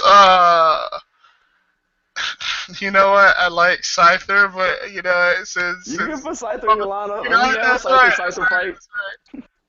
That's alright. Alright. Since you. I always wanted to use I always liked the bug Pokemon in Gen 1, but the main reason I didn't the only one I had was, like, Parasect, was he was the only one who got a really good move Gen 1, Parasect and that was was that Spawn. dude. Parasect was that. I slept on Parasect. I didn't realize how good Parasect was until like the second time I played through Pokemon. I was like, what the fuck is this shit? I was fucking immediately in on that because like I had one of the strategy guides and I looked up Spore and I was like, wait, this just automatically puts everything to sleep. We're gonna lock anybody Let me down. see. Alakazam, obviously. Ooh. Ooh. Let me see. There's 3, right? So I'm gonna go with shit. What's that? And then there's Ghastly. I never used like the trade Pokemon out of spite because I always was like, those fuckers are all just so fucking overpowered and cheap. But they can be. I mean, they're you put one of their weaker ones in the line. I mean, they're so fucking rough on Ghost. I mean, Ghost will fuck them up in a heartbeat. Pretty much, yeah. Or fighting Pokemon isn't like Alakazam's kind of nerfed now, but like a Gen 1 when like Psychic had no, had no weaknesses, and like there was only one Ghost damage move, and that was Lick, and that only always does like 20% damage. It's like Alakazam was like fuck. Yep. At least Gengar, he had poison. That's the thing with Psychic. It's like, because like a lot of the weird choices I always noticed as a kid, I read up like years later because like they were trying to balance the game. But then it's like, why didn't you balance Psychic better? Yeah. Probably because like, Ghost was so crazy powerful. Yep. They were like both you really, mixed like, on the opposite spectrum, and like, yeah. You mix so many things with poison to make like fucking to make them weak against Psychic, but you did nothing to nerf Psychic. On the other hand, I thought Psychic was weak against Ghost. Yeah, really. Yeah, but that was the only type it was weak against in Gen 1. Yeah. That's why they had to bring in Dark and Steel. Ghost only had one weakness, which was Bug, right? Ghost had I think Bug. I know Psychic is also weak against Bug, but like again in Gen 1 there was like maybe 3 Bug moves. Nah, you had a couple more, I think. That's why I always roll with the Beedrill. Because they're twin. I remember Beedrill got like Pen Needle. Yeah, that shit would fuck up a Psychic Pokemon in a heartbeat. Especially because they had the multiple strike thing, so you could get multiple tricks. Yeah. Somebody's getting a call. That's me. I'm trying to see if this is a legit call from this room or not. Let's see. Take your time. 1 second. I'm gonna mute for a second. I'll be right back. Okay. But I like everybody's lineup. I don't think Kalen's finished his though. I gotta figure out what he had at the last. He said Arbok. Arbok. Weezing. Weezing. I think I was gonna go with Gengar. Ooh. Yeah, instead of Ghastly, yeah. Gengar. And I think I went with Venusaur. Yeah, you went with Venusaur. Yeah, Venusaur. So just one more. Oh my god, she keeps trying to fucking call the room. Hold on.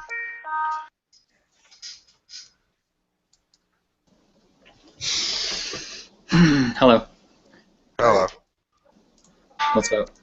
Christian, talking about Pokemon. Were you doing anything impure? I ate orange chicken. Is that impure? Probably. Yeah, then the answer is yes. Goddamn blasphemy chicken is what I call it. I know, right? It's just like, hey, let's take some chicken and smear a shitload of fucking tasty sauce over it, so it doesn't taste like chicken. Eating that hell foul, boy.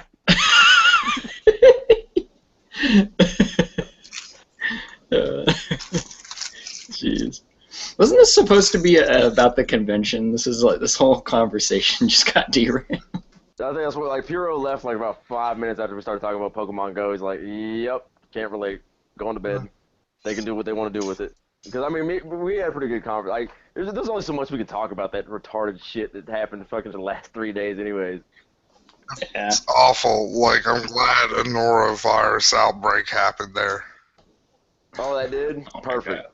Perfect. I hope everybody gets diarrhea Yeah, that was so inside it's that like, I'm auditorium. glad they're getting. It's like, yeah, I'm glad they're getting fucking the vomit bug.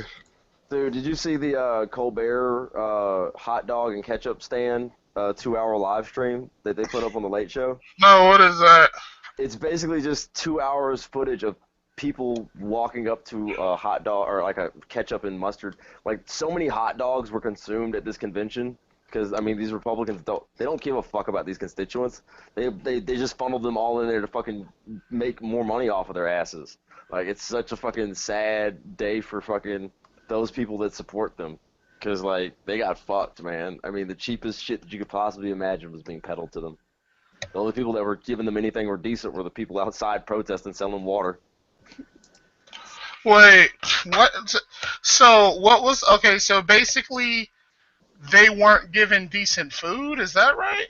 Oh, dude, yeah, the vendors and shit like that on the inside, man, they were fucking serving all sorts of nasty shit. Like in terms of like, fucking like I know because like there's a lot of slaughterhouses here in North Carolina, and like Naughtley hot dogs and stuff. It's probably like fairground level shit. Yeah. All right. And so, what was there not better shit to eat than fucking hot dogs, or? Well, it's more of like the economic, like what are you willing to pay? Like you want a Philly cheesesteak, that's gonna cost you like $20. Like. Yeah. Yeah. Not a very reasonable price. You can pick up a good Philly cheesesteak for $4 here. But if you want like something really good, but if you want something nice and cheap, here, eat this hot dog. Yeah, and people were fucking. That's the thing I noticed from the ketchup thing was people were going up time and time again with hot dogs, 2, 3, 4 hot dogs, because they're here because of emotion, so they're not thinking rationally. So a lot of them are gonna go home probably malnourished, dehydrated, and fucking convinced that Hillary Clinton they're gonna be convinced of a lot of shit. So what else did they have besides hot dogs, like beer and shit? Oh yeah, that was fucking Natural Light and Bud Light and all them were fucking in there. Yeah, that's the other way you keep them fucking, you just keep them swilled down with fucking beer. The only people that probably made it out of there good were the ones that brought their own lunches, or only plan on staying one day. But the people that live there in Cleveland, yeah, the ones that were super stoked about this. The Republican, like, I kind of wish Brandon was here because he'd be like, "Well, good for them." Yep. He's like I say, the only reason he's not here is because he was hosting his own hangout, and Y'all want to invade his hangout? Not really, because when I left it like 3 hours ago, some dude from England came in and he was talking about how governments are terrible because he got an inheritance and it took like a week for them to verify that he could just have the money. That's fucking retarded. Yeah, it's like I'm like, this is what you're fucking complaining. Like that's it. And then he's like, and then we got all these vermin, immigrating here because Americans only have to worry about immigrants from Mexico and shit. And it's like, man, dude, like you guys are so just like I don't even like engaging with them unless it's on like some kind of like civil ground. And it's like it's hard to do that when most of the stuff that comes out of their mouth is not well thought out at all. And they're under the illusion that it is. So, I mean, they can make the same argument about a lot of the stuff that we say. And we try to have conversations with them, but like I feel your point on this shit. Like, but you just can't bring yourself to like have like just an out and out conversation with them, considering the shit they do, basically. Yeah, like it's because it's a time investment thing. Like at the end of the day, I can't be responsible for their education. Like I can try and help. I can try and talk to them. I can try and befriend them, trying to convince them that I'm an ally, not a foe, which is something that they want to continue to insist. Especially people that, like I said, they get into these, ideologies and isms that go along with it. Are you an objectivist? Or you're not an objectivist? Well, that's such a stupid fucking qualifier for whether you can have a conversation with people, and that's generally what it happens. You know what I mean? Like, and because I have seen it with all sorts of other things too. Like, so that's why I'm used to just putting it in its like understanding what it is, and so it's something that people it takes time for them to work this out on their own. Well, it's just it does actually. Yeah. And All I try to do is put chinks in the armor, we've been abandoned, by the way. Oh, it's just us. I know Eddie left, and Christian was talking for a second, then he disappeared too. They left us. So, I mean, I guess if you want to go invade and troll, we could, but I doubt he's still doing it. He sounded like he'd been drinking. Time to make out. Let's go. All right, cool. I'm pulling my pants down. Is that cool on Google Live? Can we do that? That's something that happens? It's loud? Time for a sex I'll say he might still be. There might be somebody still talking in this chat room though. Let's see. If it's like Massimo and Super Fin Guy, they're like reasonable people. They hold they're educated and they don't agree. Oh yeah, there's somebody still in there. There's 7 people watching, so let's see what's going on. How many people are in there? Oh God, that dude I was telling you about is still in there. And I think Brandon's still awake too. I think he's broken out his pipe. Who else is in there? All right, so this guy named Edward, which was the guy I was telling you about, that was complaining about the inheritance, and he's not. I don't know how smart he is, but so far everything he said, I can't subscribe to any of it. Now he's talking about. Hold on, give me a second. I'll try to discern what he's talking about.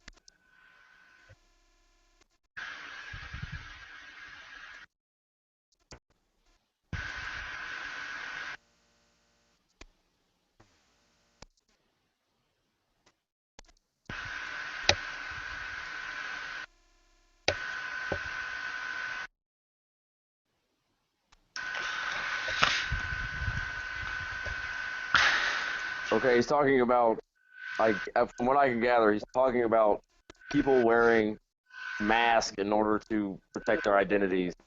And I think he's trying to tie that into, like, internet anonymity. No, he's talking about something more, I have no fucking idea what this dude's talking about. I'm gonna have to spend, like, 20 minutes listening to get the context. Because now he's talking about Vikings and, like, hover jetpacks and shit. He's talking about hover the fuck? Yeah. He's talking about biking and okay, he just said it's hard to sell heroes that kill. And he said, I don't want to offend veterans. I want American military to like this.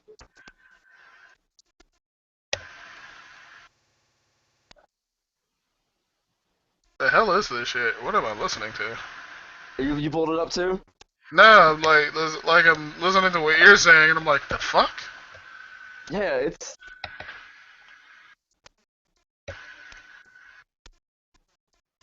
I know Brandon was kind of just a second ago going like, holy shit, what the fuck is this dude talking about? Now Brandon's going to try and spin it into what he's talking about. Fuck it, let's just go in. How do we get there? Because I can never figure out how to get there on my own. Wait, are you at Brent? Link me to whatever you're looking at. Okay, give me a second. I'll figure out how to do that via this. Okay, there it is. Oh wait, no, not there. Is that it? Okay, here we go. Hangouts.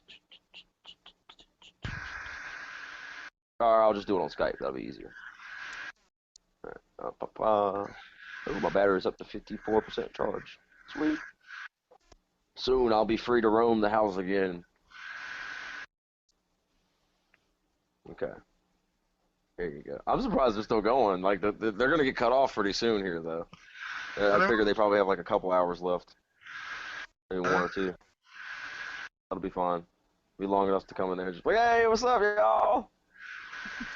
We're all fresh and sober from not having to deal with y'all's bullshit for a couple hours, so we can actually stomach this shit. So that's the YouTube thing. I know he says like he puts it in the comment section at the bottom a lot of times, but I thought there was some way I could just join straight from Google Hangouts if he's doing it. He put it in the comment section or what? Like I said, for my mobile app, it doesn't let me check the comment sections until after a Hold live on. stream I'll starts. just hold on. I'll go there and then I'll link you to it. Okay. Also, I have a photo. Oh, that guy's face. Yeah, she sent me a. Wait. Yeah, sent me Okay. a picture of that guy's face. Okay, Like, now push me to I'm do gonna that. go in here, and I'm gonna send you a link directly to the Hangout. Good stuff. Here you go. So I'm gonna jump ship out of here. All right, good stuff. I'm gonna leave too. Alright. Hopefully, I'll see you on the other side, brother. Yes, sir. Hey, good night, Piro. Take care, buddy.